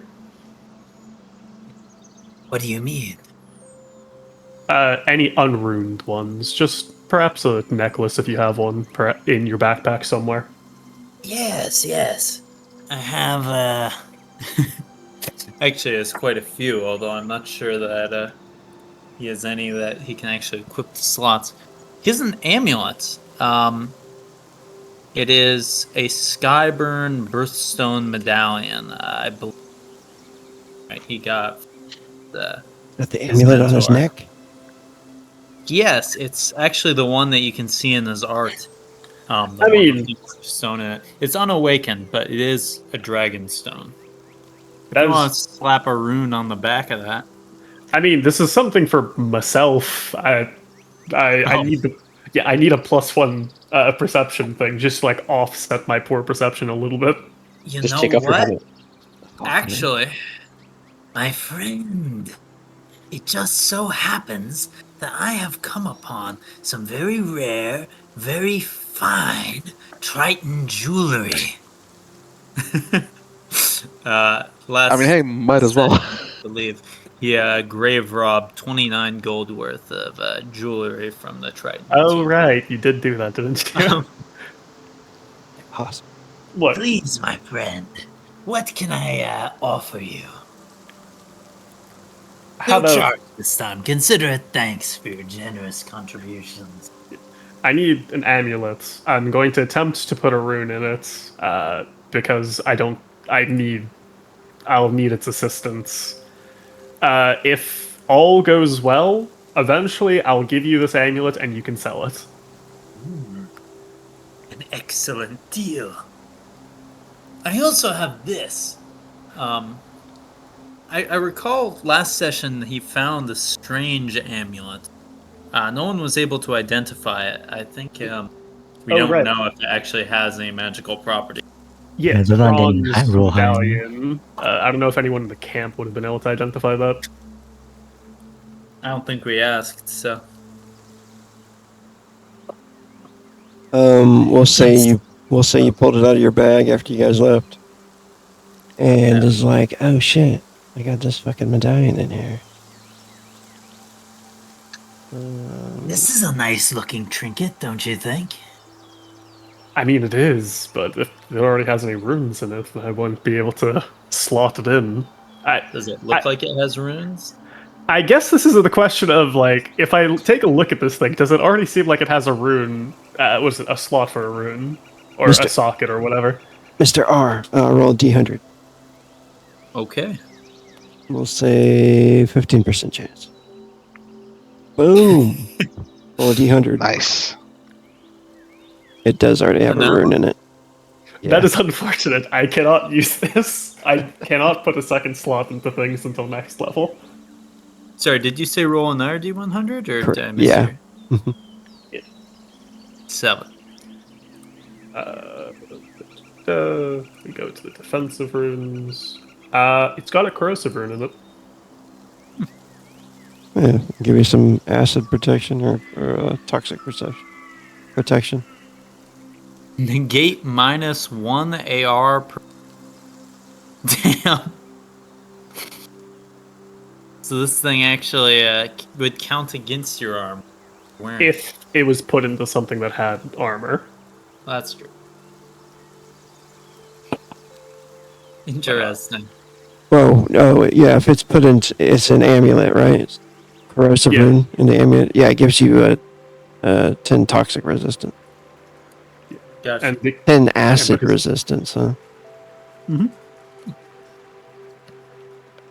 Sure. Do we know that, or is that something that we just recognize there's some kind of rune in it? probably that there's some kind of rune in it currently. Well, We you did- could always just try and use this if you like.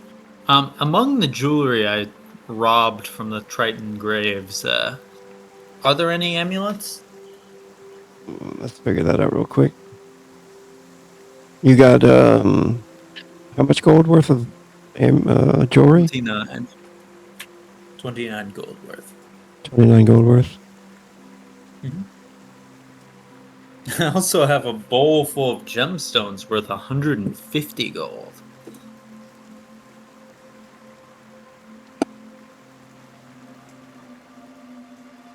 When I inevitably pick up the jewel craft skill, then we'll be able to make some magic with that, but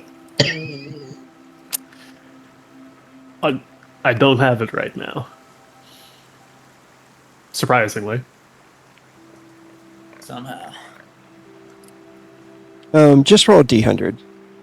We'll say 40% chance because there's quite a few items in the jewelry thing. No, Alas. of course not. You got rings and you got rings and pendants and yeah, well, we got a lot of them. I mean, if there's There's pendants armlets. and stuff, There's So armlets, anklets, every- bracelets. damn, everything but anything for the neck. So sad. Shame, Just huh? take your helmet off. We'll say there's a brooch, something you can connect your cloak if you're wearing a cloak. I am wearing a cloak. I could put that in my cloak because my cloak is just like pretty basic. Yeah, there we go. Okay. The hawk Then brooch. I- Is that what that is? Yep. Enjoy, I'm hurt. my friend. One brooch. How much should I lower the gold value of that jewelry by? Roll 2d10. Okay. And then I think it's another armor check to like target number 5, I believe. Not bad. Cool. Yeah. Yeah. hmm Yeah, no, that's good. Hell yeah. If I was a actual like better rune crafter, that could have been a fucking tier 6 like slots to put in, but alas, I am not quite there yet. I'll be right back. Nice. We'll say But- we'll say that you're able to complete that during the journey. I guess it'll probably have to be the first night of camp. Yeah, most likely. So I will put in my amulet slot, hawk brooch, or brooch of the hawk. So let's do a basic roll without the bonus from the brooch yet. To start off Alright. the journey. And then +2 because of the map, right? Yeah. 14. Cool. Yeah, you're pretty confident then that you're going in the right direction. Yippee. And where is that map? The map you guys were using, the Crow Orc map. No, that one's not the one. It's from the journal. That's where it was. Should be.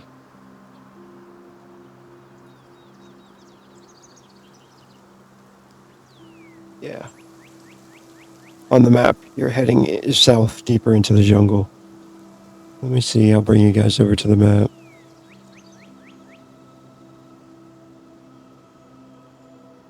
It'd be. I also feel like if there's anything in our path that needs to be cut through, like any vines or anything, that's probably Takeshi's job with that sword of his.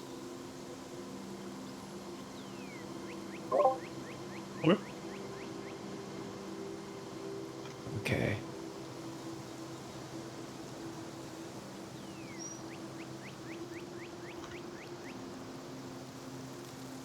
Alright, yeah. You guys are here. Oh, you can click on the stuff now. Anytime we find a new place, I'll set one of these up. Nice.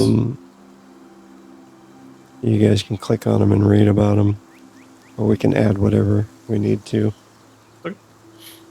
So we're currently at the Shrine of Glurkus. What direction are we heading? Are we just heading like straight south, southeast, southwest? It looks like you're heading. So actually, Go ahead. sorry.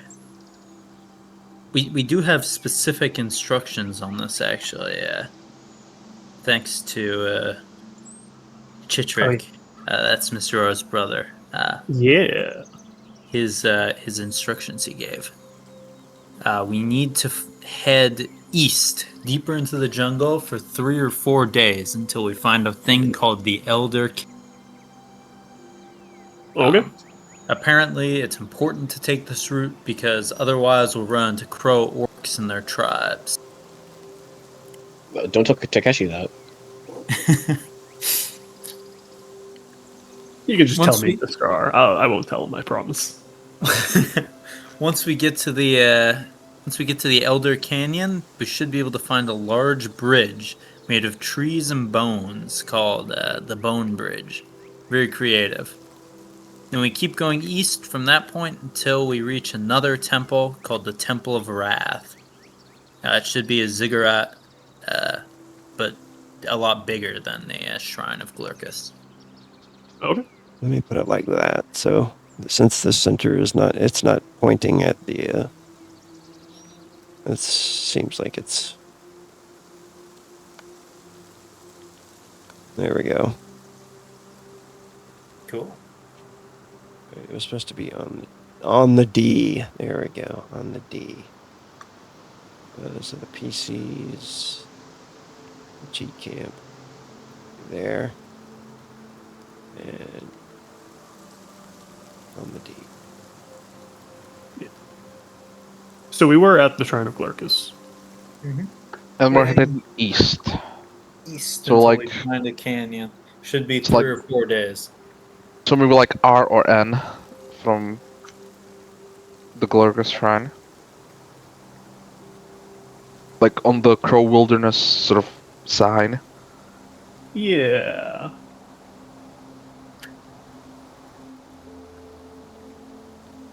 The shrine seems to have jumped again. Yeah. He's probably just moving out of the way because it's getting in the way of interacting with the PC token. Yeah. Sure. It's not jumping on top of this stuff for some reason. Anyway, you guys are leaving that area. Cool. Alright, so, Out of curiosity, in that one day of travel, what are the chances of some random encounters? You. Yeah, that's what we Had gotta to roll ask. for. This guy. Let's see what happens. He wants to fight first. Alright, go for I mean, it. I'm not opposed to a dinosaur fight as well. Since you asked. want it so badly, yeah. Go ahead and roll. I mean, one dinosaur, and we've got our food problem sorted out for a bit. I mean, you're right. We Yeah. could butcher it. None of us have hunting. I mean, I mean, you don't need the hunting skill if you already killed the thing before you in a fight. Yeah. Go for it, Takeshi. Roll D100. See if there's anything on that first day. Yeah. Thanks. What can I say? It was in the cards.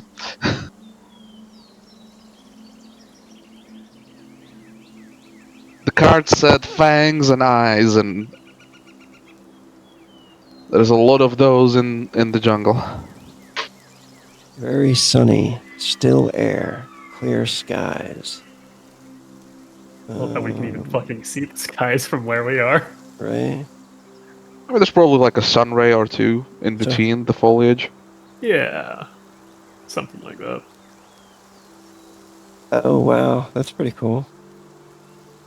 Okay, cool. So, you guys are traveling. I like this encounter.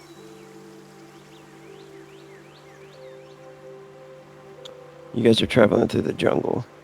This is the first day heading out. What kind of formation would you guys be walking in through the woods? I think Takeshi's just making sure that any impediments in front of our party are slashed through, so he's probably leading the way, but he's actually just looking over his shoulder at Arthur and going wherever Arthur tells him to go, because he has the map. Yeah, it's probably Arthur and like. I want to say Arthur in the back because Takeshi's in the front. And we're probably like in a. Something like a line formation, so I can actually use my formation ability here. Yeah. You know this. That I haven't used ever since we left Vladicus. Let's hear. Yeah, just like a single file formation. It's I would assume, you know, maybe Mr. R in the center with like There's a Zotan and no Crag This is Mule. behind. That's Mr. Yeah. R would turn Zotan is himself. helping no Crag. Nokrag is tied to Okay. Zotan by the waist with like a leash. oh wow, okay. Yeah, so Arthur in the very back bringing up the rear while like, you know, occasionally taking a look at the map, taking a look at skies, trees. He might like very quickly run up the trees every now and then, be like, where are we? Before coming back down. I guess, but in front of him would be like Zothon and No Crag, and then Mr. R, then Takeshi. Okay. Yeah, that works. Also means that wherever we get attacked, whether it's from the front or from the back, there's always at least, one of us who can take it. Yeah, that's the point. Look up from below. One from the sides. Look, I mean, hey, it's been this nice is what knowing you. happens when we lose two of our melee characters. Our formations become a little bit more dicey. But Yeah. this is the best thing we can do. If they attack us from the sides, at least Takeshi can like reach the center with his long sword. And it's pretty much just like this Yeah, I mean- image here depicts too. Like the sun's out, it's shining through the jungle canopy. Yeah. Clear day. As you guys are making your way through this, hours have passed. As you guys, you'll have to like cut a bit here and there. As you're getting deeper in there, there's a lot of cutting going on, vines and stuff to make a Yeah, passageway. makes sense. That's why Takeshi's going first. Yeah. And that immediately it slows you down, Going through the jungle anywhere is never a straight path. It's just a lot of going around brambles and shit that's impassable, and underneath roots, ducking through shit. You're seeing giant insects, all sorts of crazy wildlife, and then everybody make a perception check. Right, and everyone gets +1 right now from formation. Part 2 or no? Yeah, no critic as well. You can do listening if you like. Heat on Actually, perception. yeah. Actually, just do a perception. This would be basic because you're not like actively listening. Guys, can you please roll higher than the blind guy? I did.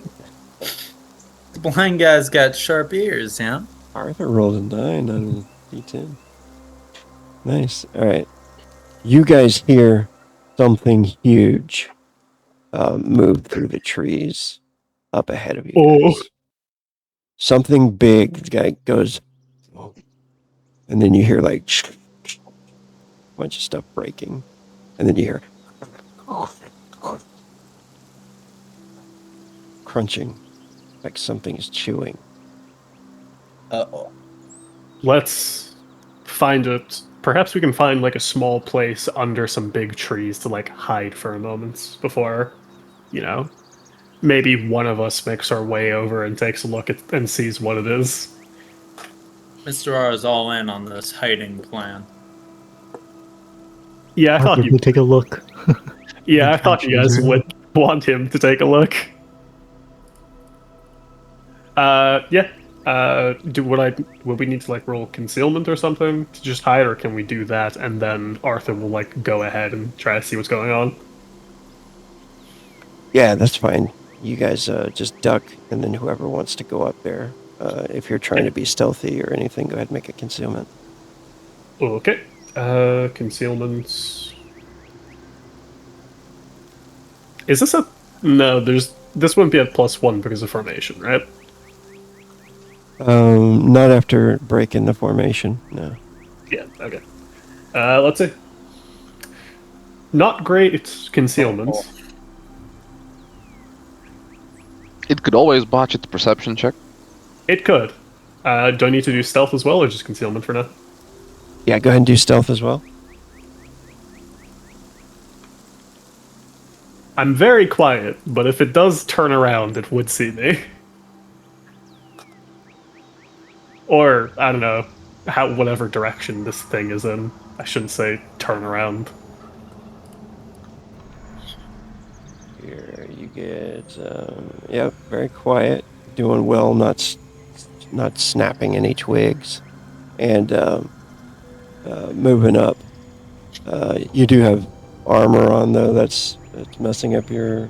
Does that mess up any of your concealment? It messes up my stealth roll, which I've already subtracted from my levels. It does not see you, nor hear you. Yippee! As you move around the tree, you notice this huge creature that's kind of never seen before, of course. It's like the size of a 2-story house. And Why? and it moves its head to the side, and it like reaches its head up and grabs a branch, and it rips a big chunk of leaves off of a tree and goes. Oh. It's an herbivore. Yeah. Okay, I mean, It would man, appear that so. thing is terrifying, like a mix of a bug and a giant fucking reptile. But, in that case, there's no need to attack it and, risk a fight when it's... I can't guarantee it's peaceful, but most herbivores don't attack unless they feel threatened. So Arthur will, look around for a path that kind of goes around it so that it, maybe away from its detection range, we'll say. So that he doesn't accidentally, make this thing feel uncomfortable and, wants, feel like it needs to defend itself. Awesome. What do you say when you get back to the group? There's a giant, like, a bug reptile up ahead. Let's just avoid it. We don't need to fight it. Giant bug rep. How Yeah. do you mix a bug with a dinosaur? We don't know that word.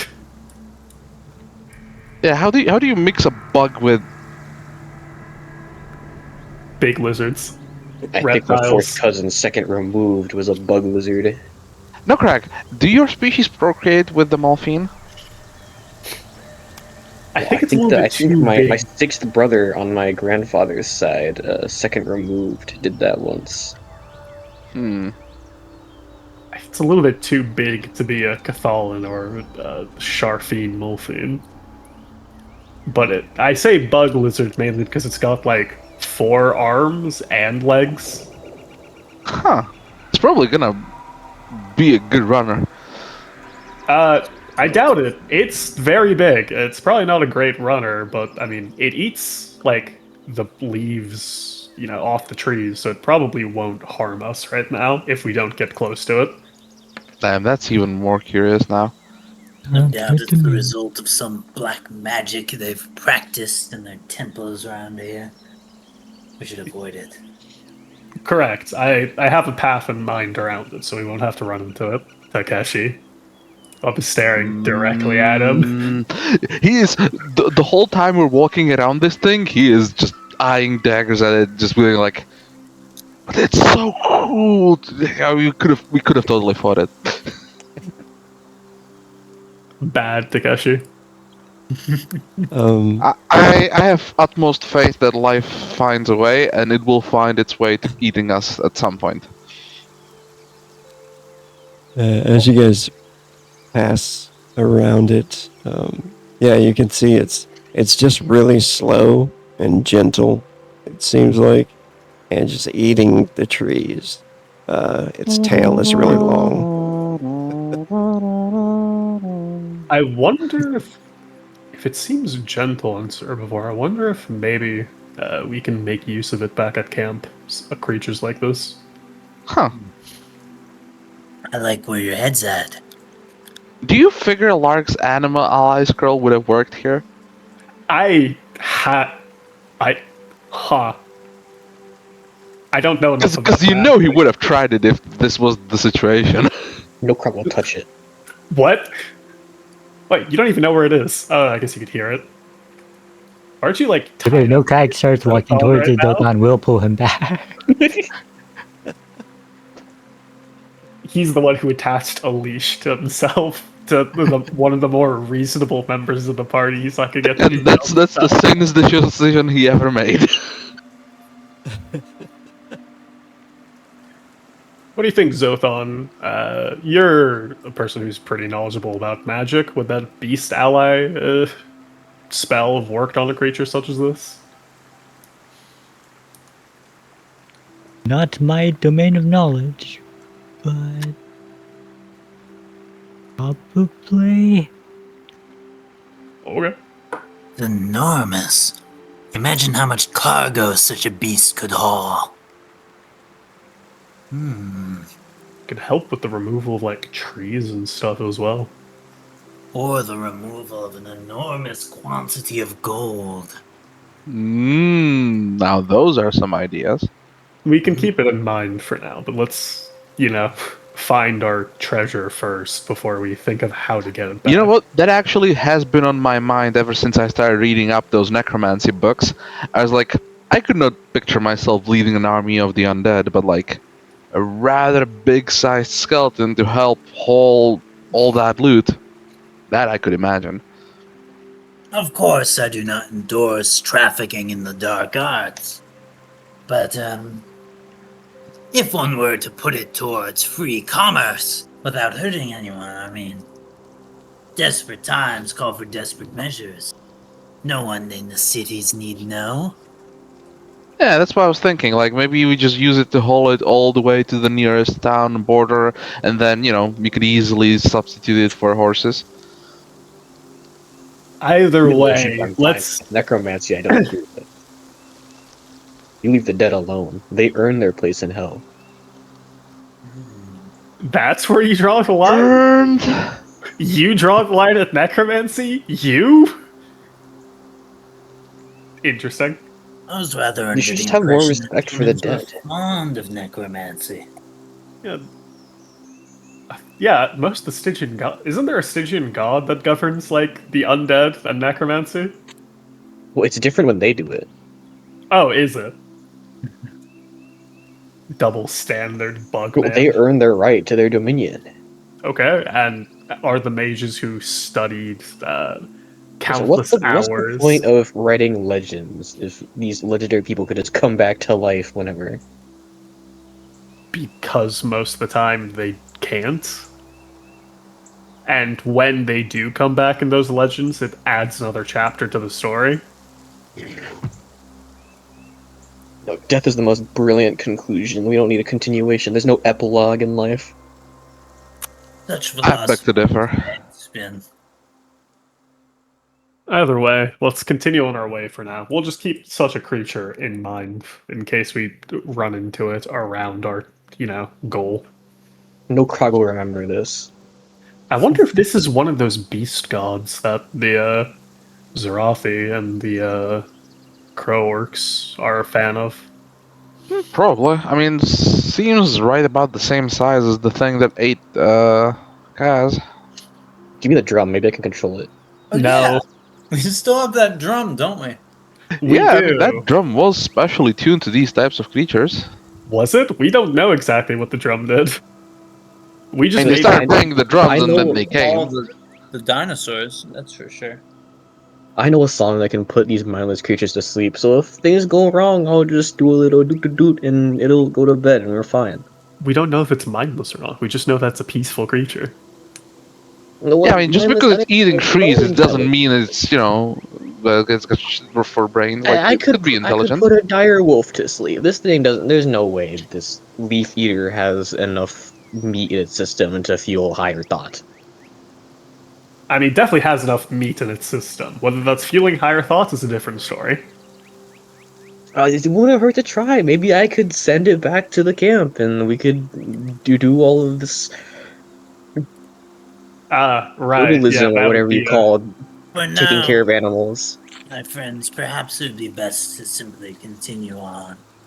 Yeah, I kind of assumed we were, like, walking and talking. Yeah, we're just marveling at the beauty of these strange creatures from afar. All right. You guys keep traveling deeper into the jungle. Let's go and encounter that didn't end with us having to kill something for once. Yippee! I mean, there's always a one. Yeah, that's why I was like, yeah, that was kind of cool. And from now on, it's 50 orc encounters in a row. Let's go. Oh, shit. Ruins. Yeah, Those as you are guys big rocks. you guys keep traveling, you do you start to it starts to get nighttime, and that's when you guys come across what seems to be an old civilization in the jungle, all totally overgrown, totally collapsed. There's not really any whole building that you guys really find. But there's a lot of them throughout the jungle here. You can see like remains of skeletons and stuff with arrows still sticking out of them, and some of them look like Atacrolian soldiers. Like the armor is very imperial. Huh. But Interesting. it's getting nighttime too, so it's up to you if you guys want to use this place as a place to camp, or would you rather try something else? I mean, this seems like a perfect place to camp. It's not like the greatest cover, but at least there's like sort of a roof over our heads. Yeah, I mean, beats getting rained on, so. Who has wilderness survival? Takeshi. Cool. And you can go ahead and make that roll. That'll cover setting up a fire. It'll cover setting up a defensive position in the camp, Yeah. So basic success. Pretty much something like this in the image, Okay. We can attempt to go hunting. I don't imagine it's going to go very well because none of our perceptions are that great. Mr. R's isn't terrible, but he'd be making the check untrained. Yeah, that's the other thing. I think all of us would be making it untrained. Yeah. But hey, this He is does the have time a for rifle, though. this is the time for character developments. Probably we wouldn't want to be using a rifle for this. No. Yeah, I don't know if making a ton of noise when we kill something is what we really want to be doing. You know what we should use for hunting? Demon bags. Right, of course you guys want to do that. Hey, I mean, this is the time for character development where we can attempt to try to hunt stuff, fail a couple times, maybe pick up the skill later. Or there was that one perfectly huntable creature that we decided to pass along. Oh yeah, and you were going to carry all of the meat and stuff this whole time? Oh no, he was gonna try and resurrect it with necromancy, but you know. Jesus Christ. Or, my apologies, we don't know if he exists in this setting, by the gods. I mean, the Maker seems like he might be the Christian god. I imagine there's probably some old Atacrolian notes on people on crosses. I mean, the question is whether or not the Atacrolians were, grabbed pre-AD, in BC or AD. True. All right. So, And if they're also in a part of the continent that would have heard of Christianity at the time. I mean, probably would have been AD because, well, I guess this is all speculation. Yeah. Isn't Ball's symbol meant to be mocking the Maker? yeah. Yeah,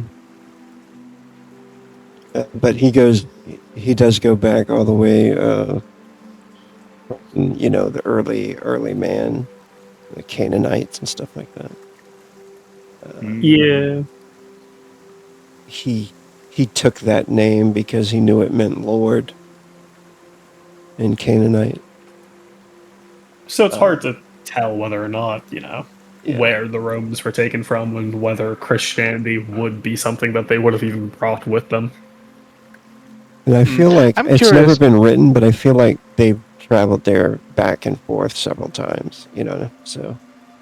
Even though this is basically just nondescript ruins and nondescript Atacrolian corpses, would there be a chance to potentially just try and figure out what these ruins might have been, or if there is anybody important among the Atacrolian dead? So, like, do an archaeology check, essentially. I can make a masonry check. Use the flute. Yeah, definitely. You can try that. Maybe figure out if this was a shrine to a god or something. Yeah, I can give a masonry check a go, see what it gives us. Because you never know. Sometimes you might find a piece that might even belong in a museum. What is everybody doing? Is there somebody actually going hunting? I don't think that things are desperate enough for Mr. R to go hunting yet. Okay. I think he's just gonna take set from up his camp. rations, set up his tent, Yeah. hang out Mhm. with everyone. Okay, cool. Snowcroak might spend some maybe- time to make a fishing rod for later. Maybe when it's in the evening, he'll bust out some of his bottles of wine and You want a fishing rod? I can begin making one for you. make a toast. Not tonight, of course, because tonight is being used to slot the room, so I can't do that. But maybe we can. I Well, can. no Krog can make one. Oh, you okay?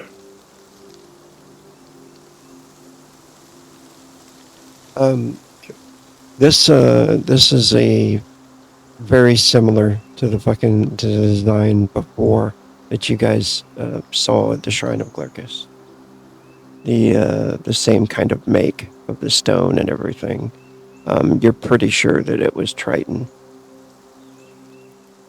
Okay. Quite Makes a sense. remarkable civilization, weren't they? Yeah, it's unfortunate they got set upon by orcs. Yeah. Takeshi. Makes you wonder if it was a coincidence or destiny. Well, destiny, if it exists, would be everything, wouldn't it? I suppose. Then again, some things do happen to have a much more of a orderly fashion to them. It's hard to Things say. happening. It's hard to say why the orcs might have attacked the Tritons. Maybe they just, wanted to move into the Curl Wilderness, and the Tritons were already here. They wanted to take them, take their place.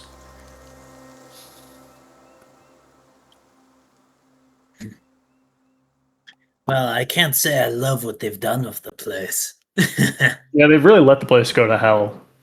Yes. Makes for a nice campground for us, though. The Atacronian corpses, does it look like the arrows in them come from orcs, or would that not be something that Mr. R would be able to identify? Investigation skill, or you got any skill that would help you, or you can do like intelligence or something. Yeah, I mean, maybe appraisal, but I think that's kind of a stretch. Yeah, probably not appraisal. Sure, I'll just do intelligence then.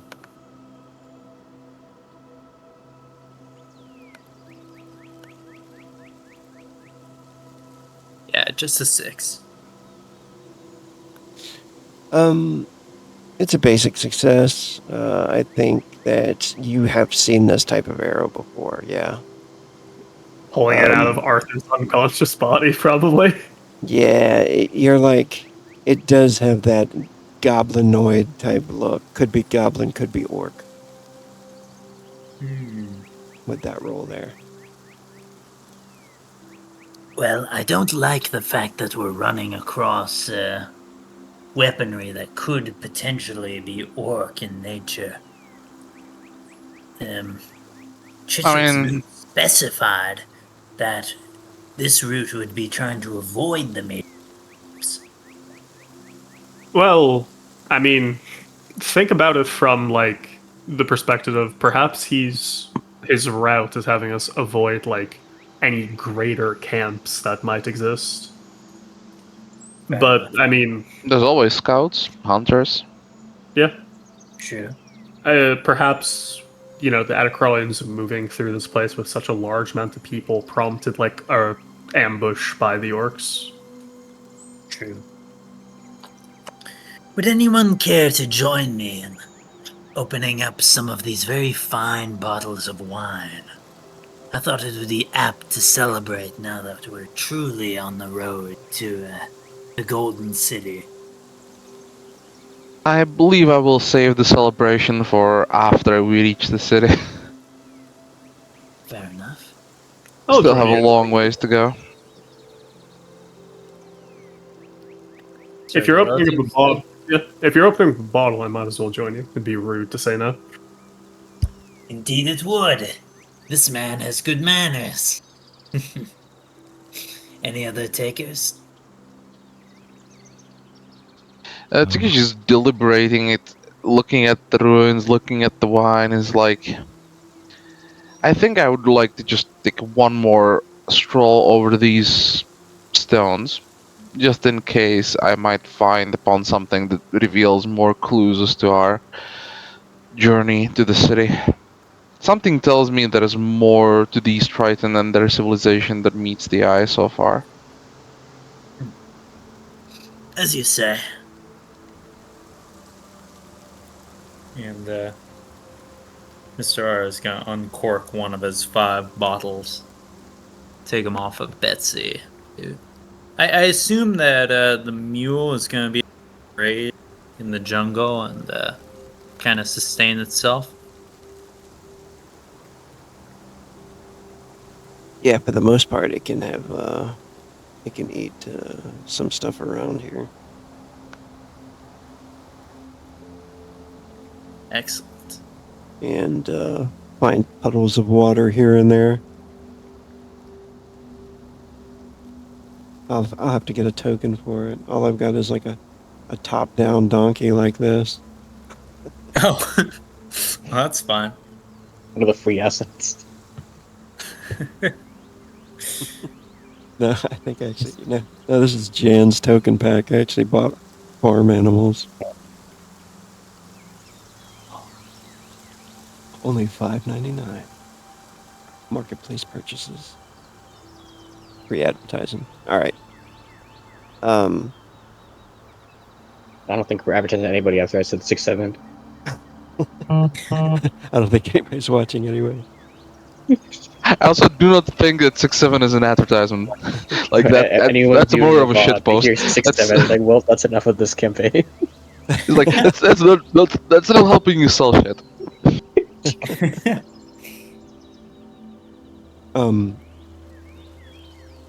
What did you want to use to investigate the ruins more, Takeshi? Was there any? I'm trying to think what would make the most sense, and I think because he's going on the past sort of murals we have, the past sketches that he has in his book, would we have discovered thus far, I think he would just go through like a research skill. Feels the most fitting, because I don't think we have an archaeology skill, but that's essentially what he's trying for. Okay. So he'll spend some time going around, looking around the ruins, bust out So the fun research. Also, take a look around the He's ruins. trying to unpuzzle the mystery of the Triton people the best he can. Nice. Zothon, what are you going to be using?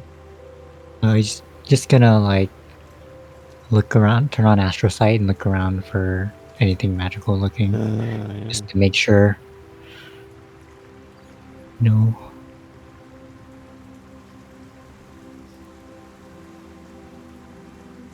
Perhaps there's some discarded magical stuff around, or traps, or etc.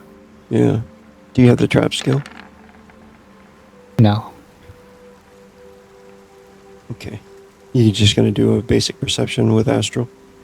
Yeah. Does that drain any mana when you do Astral? 5 mana per round. Okay. So how many rounds?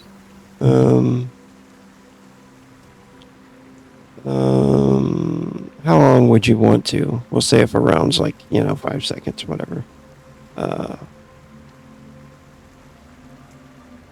And Probably probably 2 minutes. quite a bit of territory, so. Oh, 2 minutes? Yeah, so that would be roughly 10, 20 rounds. Yeah, that'd be some. 5, that's 100 mana. You want to do it? Okay, yeah, never mind. Maybe a quick look with 1 minute. Okay. So 50 mana. Okay. That's still a good amount. That's still a proper search, I think.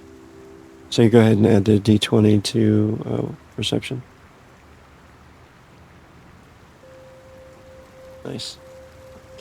Takeshi, you're walking around for quite some time actually as well, just kind of going through as the day is fading. The twin suns are setting over the canopy, and you notice Zothon is walking around, his eyes glowing as he's walking around through the ruins, looking at stuff. Takeshi, you think that this was probably like a city in the making. You find old cobblestone roads, that have long since been overgrown, and houses, old pottery, everything's broken, things, but for the most part, anything of worth has been pilfered over.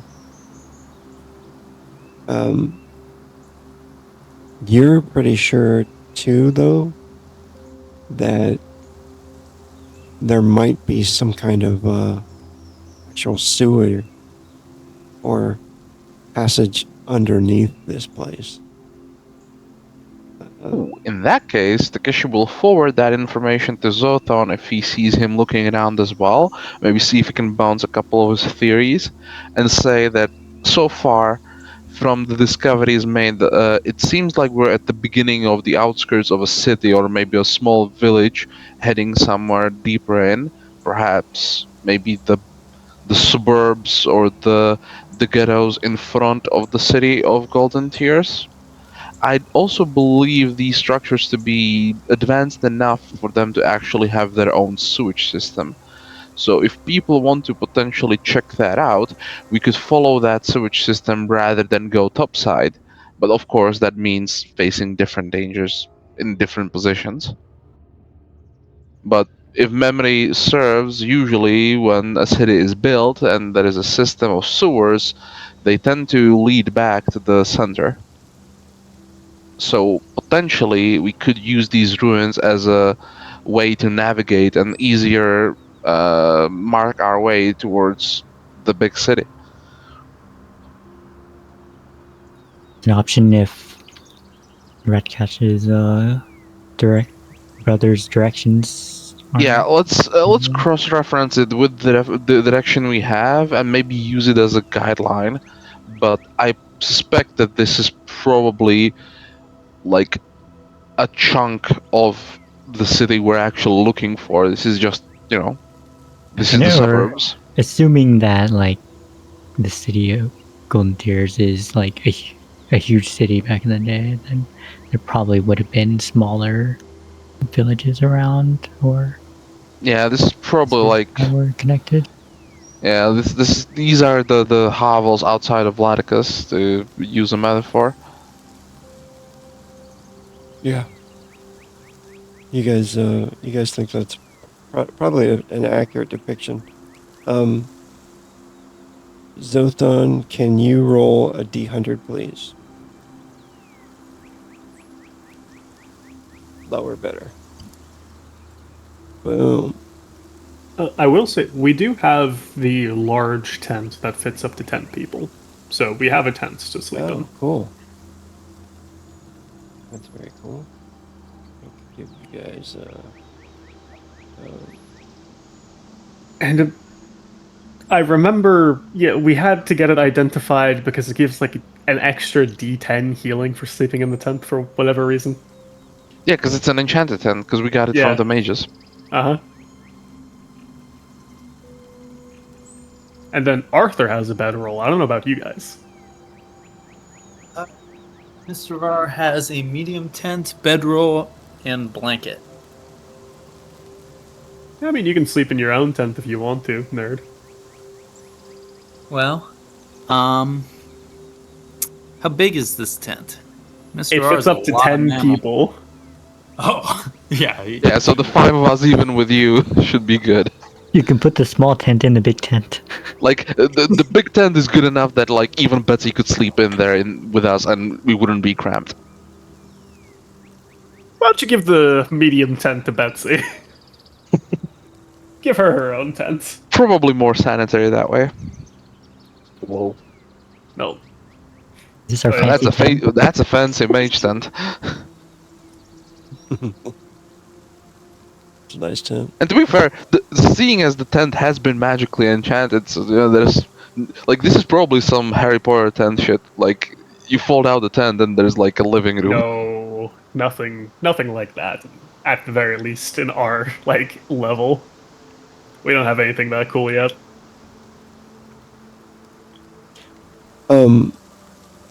When you're out there, Zothon, you do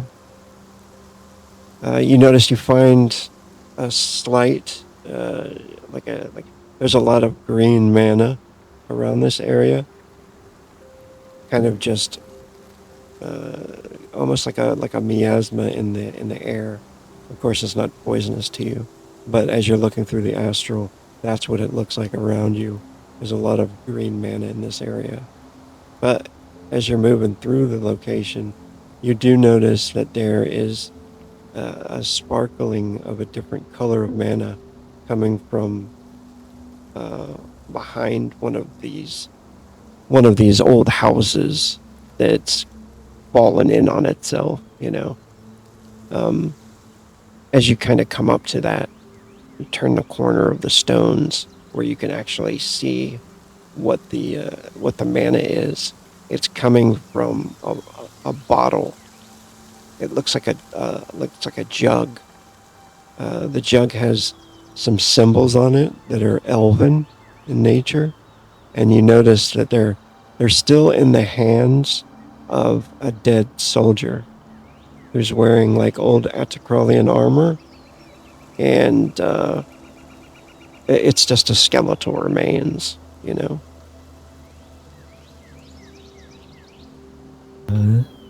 Zoltan will go over and try and take the jug out of the skeleton's hands. All right, roll one more percentile.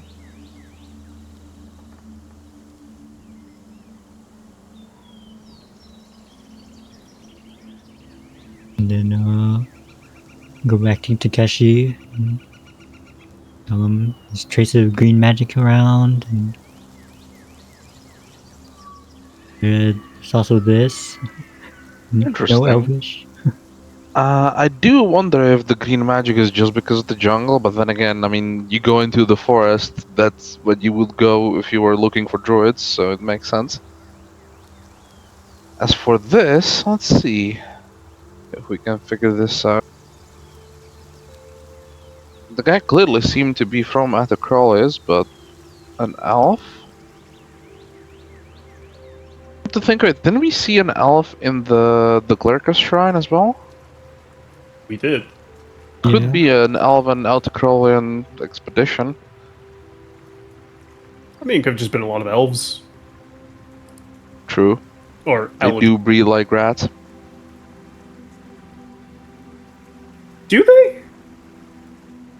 Am I recalling right that in Atacrolis, most non-human races are kind of looked down upon, except elves?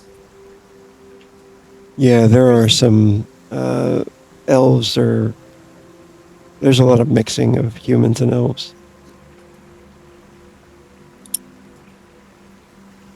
Interesting. The bottle has a symbol. Takeshi, you notice you've got the theology skill, right? Yes, that he does. Yeah. An Eldrin goddess. You can roll that if you want to identify it. I'm going to say it's a pretty simple target number. Yeah, that's a success.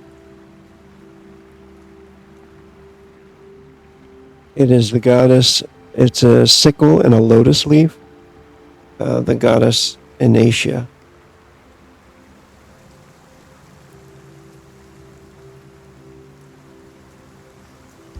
And she's the goddess of... It's corked and it still has liquid in it. About 65% full. Yeah, 60% full. Right, but the goddess itself was the goddess of... Sleep and death.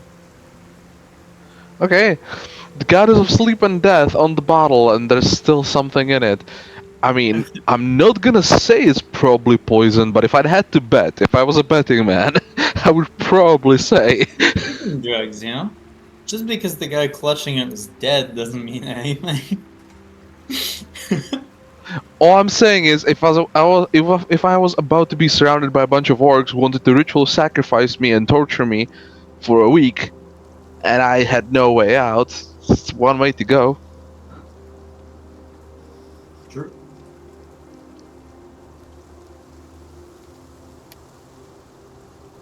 Maybe it's just a sleep aid, you know? I mean, it's a kind of sleep aid, I suppose. If you get attacked by a dinosaur, throw it in its mouth. Hey, now there's an idea.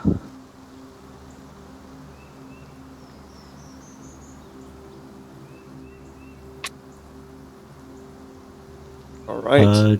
Do we see anything else? That's it.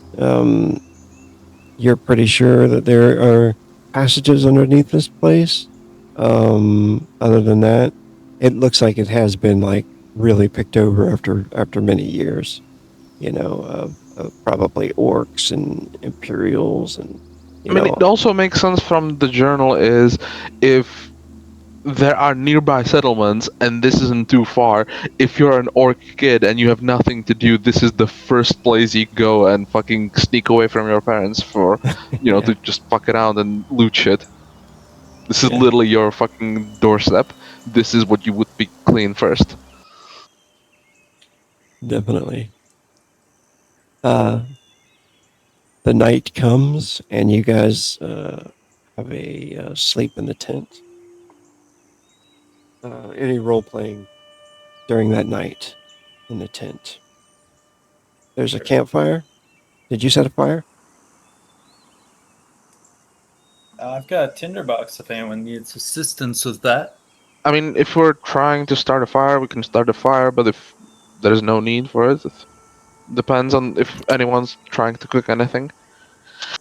How warm are the nights out here in the jungle? Yeah, I suppose that is the big question, because if the We night are is in cold... Are we in the spring months or the summer months right now? I thought we were going into fall. Or am I Oh, mistaken? Yeah, I thought it we was like were. winter months, so it should be rain season. No, I think Vane was right. I think we are going into the fall months. Yes, the 19th of Austral, which is Sounds like August, but I don't know if it is.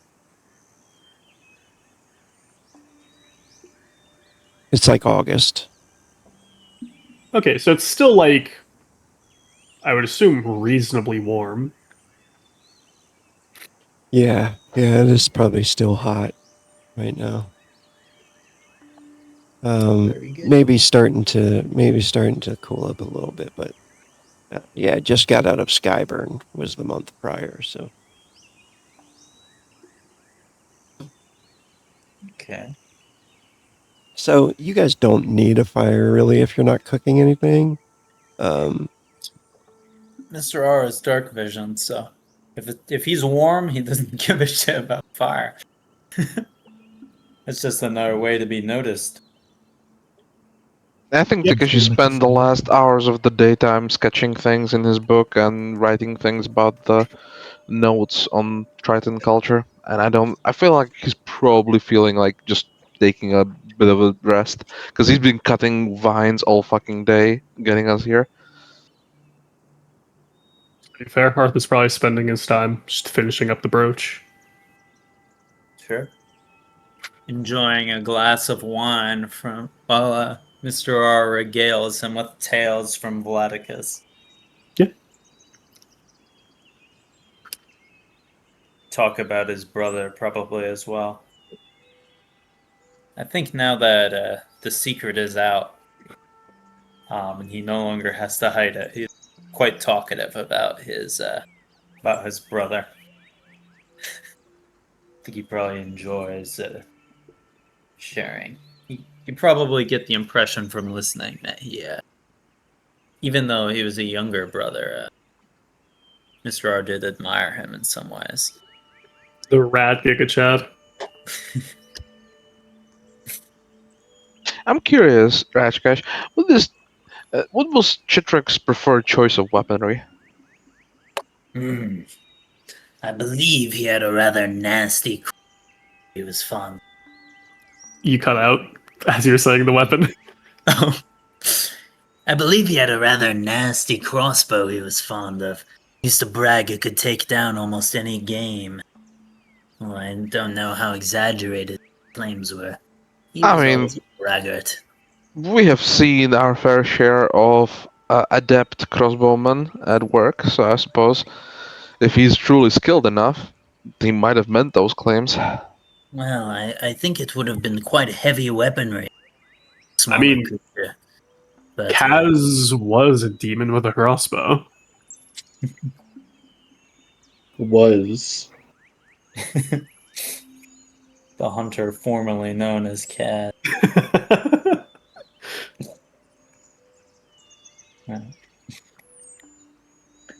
Yes, he was quite the fighter. I think he, when things got tense, he had some short swords he'd bring out.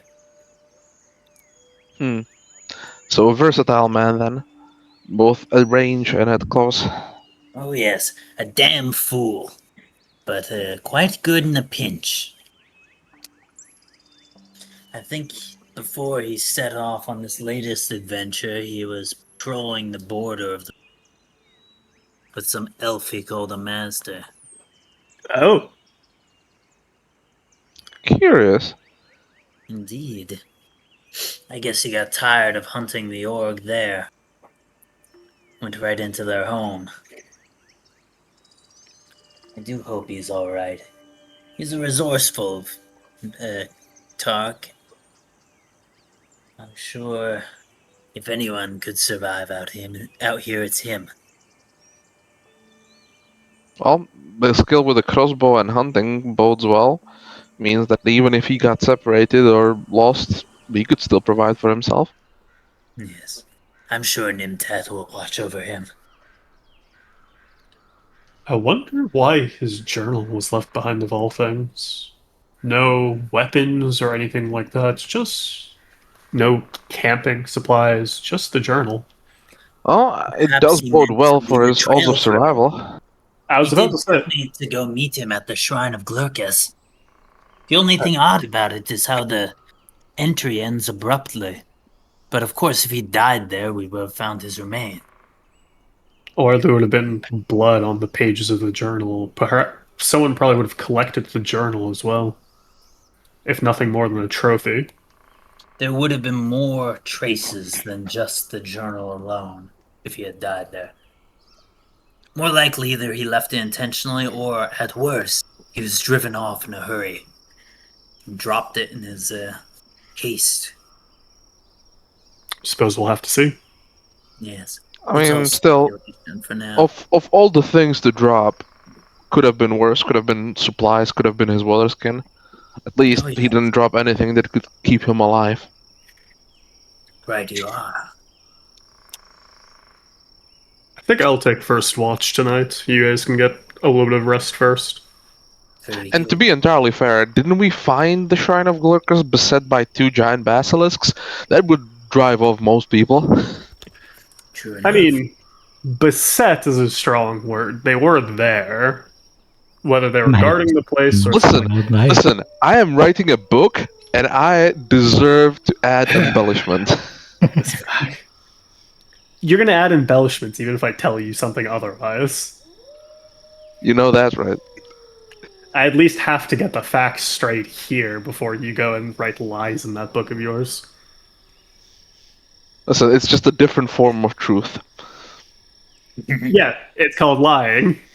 Nah. It's called interpreting this world of ours in a poetic manner. Uh-huh, right. Yes. No, I've made many poetic deals in my time. As far as I'm concerned, the fact that Ratchkash's hammer was the final blow of that demon does not diminish his single-handled heroism. As real or as imagined as it may be, it is still worthy of the book. Look, Very I'll give real. it to him. I was not expecting him to, of all people, to run out. It seems like you've actually, that and a couple other things, I think you've got a little bit of an adventurous streak in yourself, Mr. R. I resent that enormously. And yet,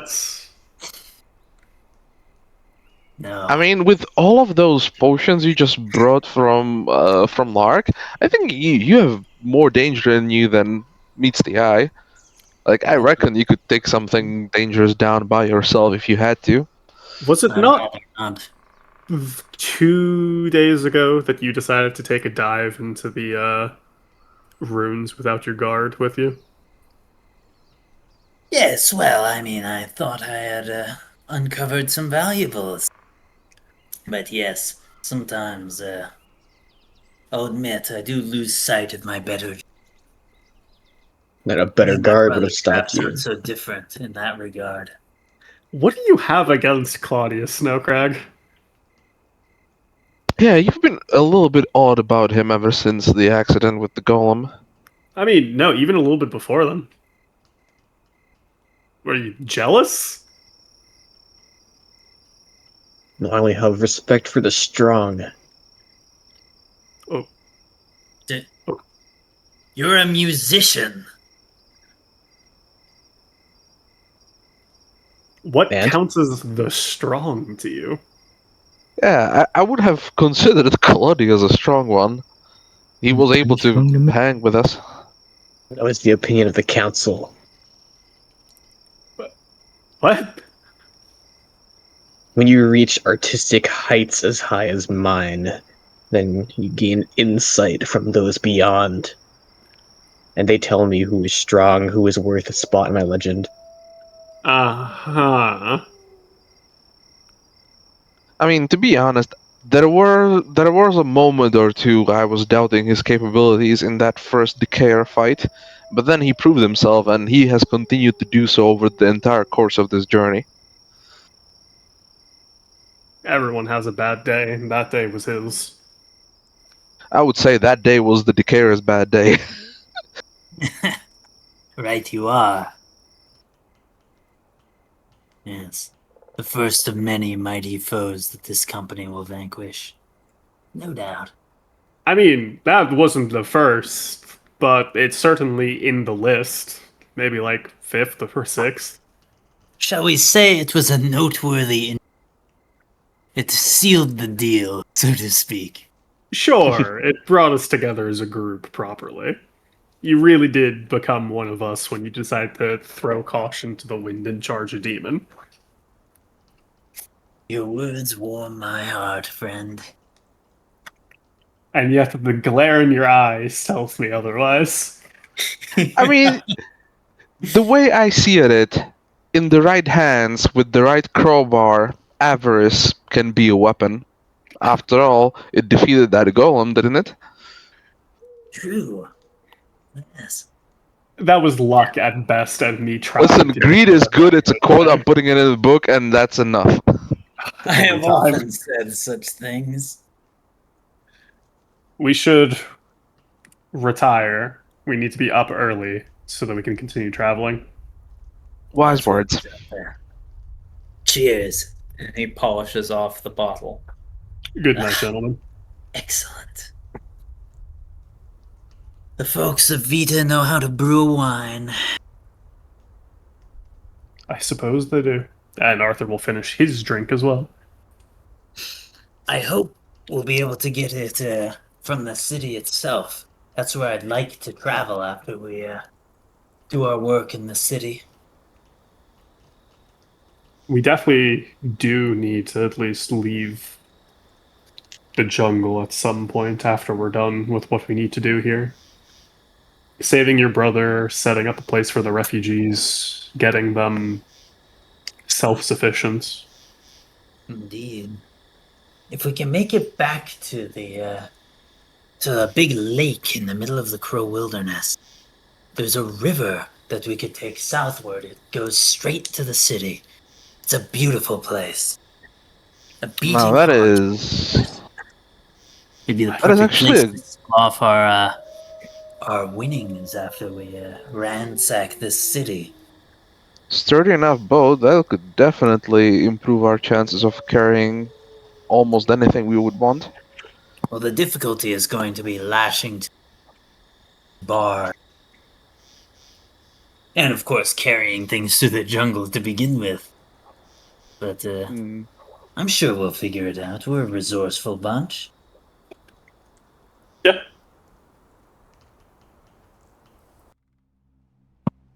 Well, good night. Good night, gentlemen. And Arthur will stay in his seats.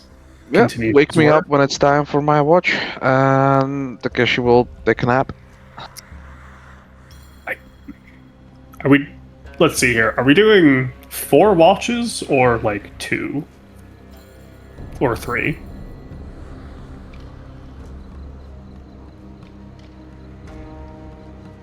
I mean, it depends. There's 5 of us. I mean, you're right, but one of us is blind. Oh, that's I true. will say, the blind one isn't the worst choice. Takeshi is still going to be less perceptive than the blind guy. I mean, He's just you're going to right. have his eyes open. Yeah, I suppose. So then, who is? Like I said, how many watches? How many watches do we need, Rogue? 2, 3, 4. At least 3. Okay, so Arthur will take one. Takeshi takes one. Who wants to take the last one? So I can take the last one? Okay. Marvelous. Rest you well, gentlemen. All right. He Night. curls up in his bedroll. Starts snoozing. Snowcrag plays a demonic lullaby. On the second watch. Who's on second watch? Takeshi. A person that sees nothing. Oh. So, for the purposes of somebody trying to sneak up, no one is on the second watch. Damn. That's Do you have any traits like let me see here that could help you with this, or No. The second watch is a person could get into the tent, get behind Takeshi, tap him on his fucking back, and he would not notice them. what is he doing right now that makes him not notice any of this at all? I think he probably has his book open. Yeah, that's nice. Think got if his we book. don't all die here from getting like crit in our sleeps, we might need someone else to take watch who isn't Takeshi from now on. I mean, I could try and give him a D4 if that would do anything. It wouldn't be a fumble at the very least.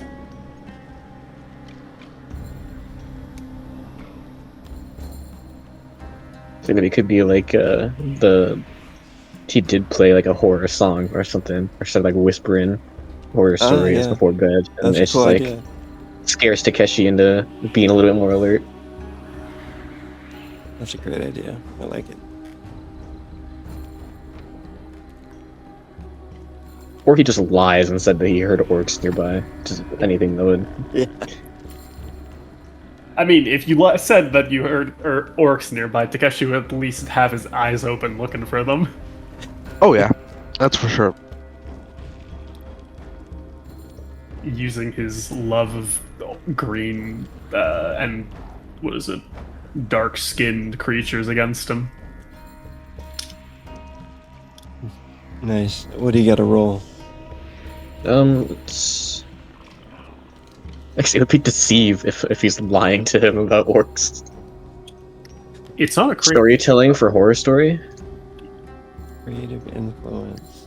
Bard rolls a creative skill that narratively fits the scene to assist in the character's role. Yeah, whatever you like. Storytelling, that seems... Let's go with the horror story. Yeah. It's a D6. Okay, you get an extra D6, Takeshi.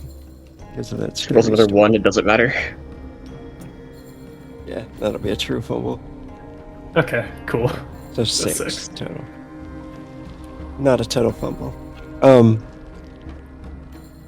So that night, as everybody else sleeps, and Takeshi pages through, or flips through the pages of his book, out in the jungle, there are eyes on your camp. Somebody's been following you. And with that, we'll end there for the session tonight. Oh boy. It's just Claudius. There's no way it could be Claudius already. He's still, he's still stuck in bed for like another 4 days.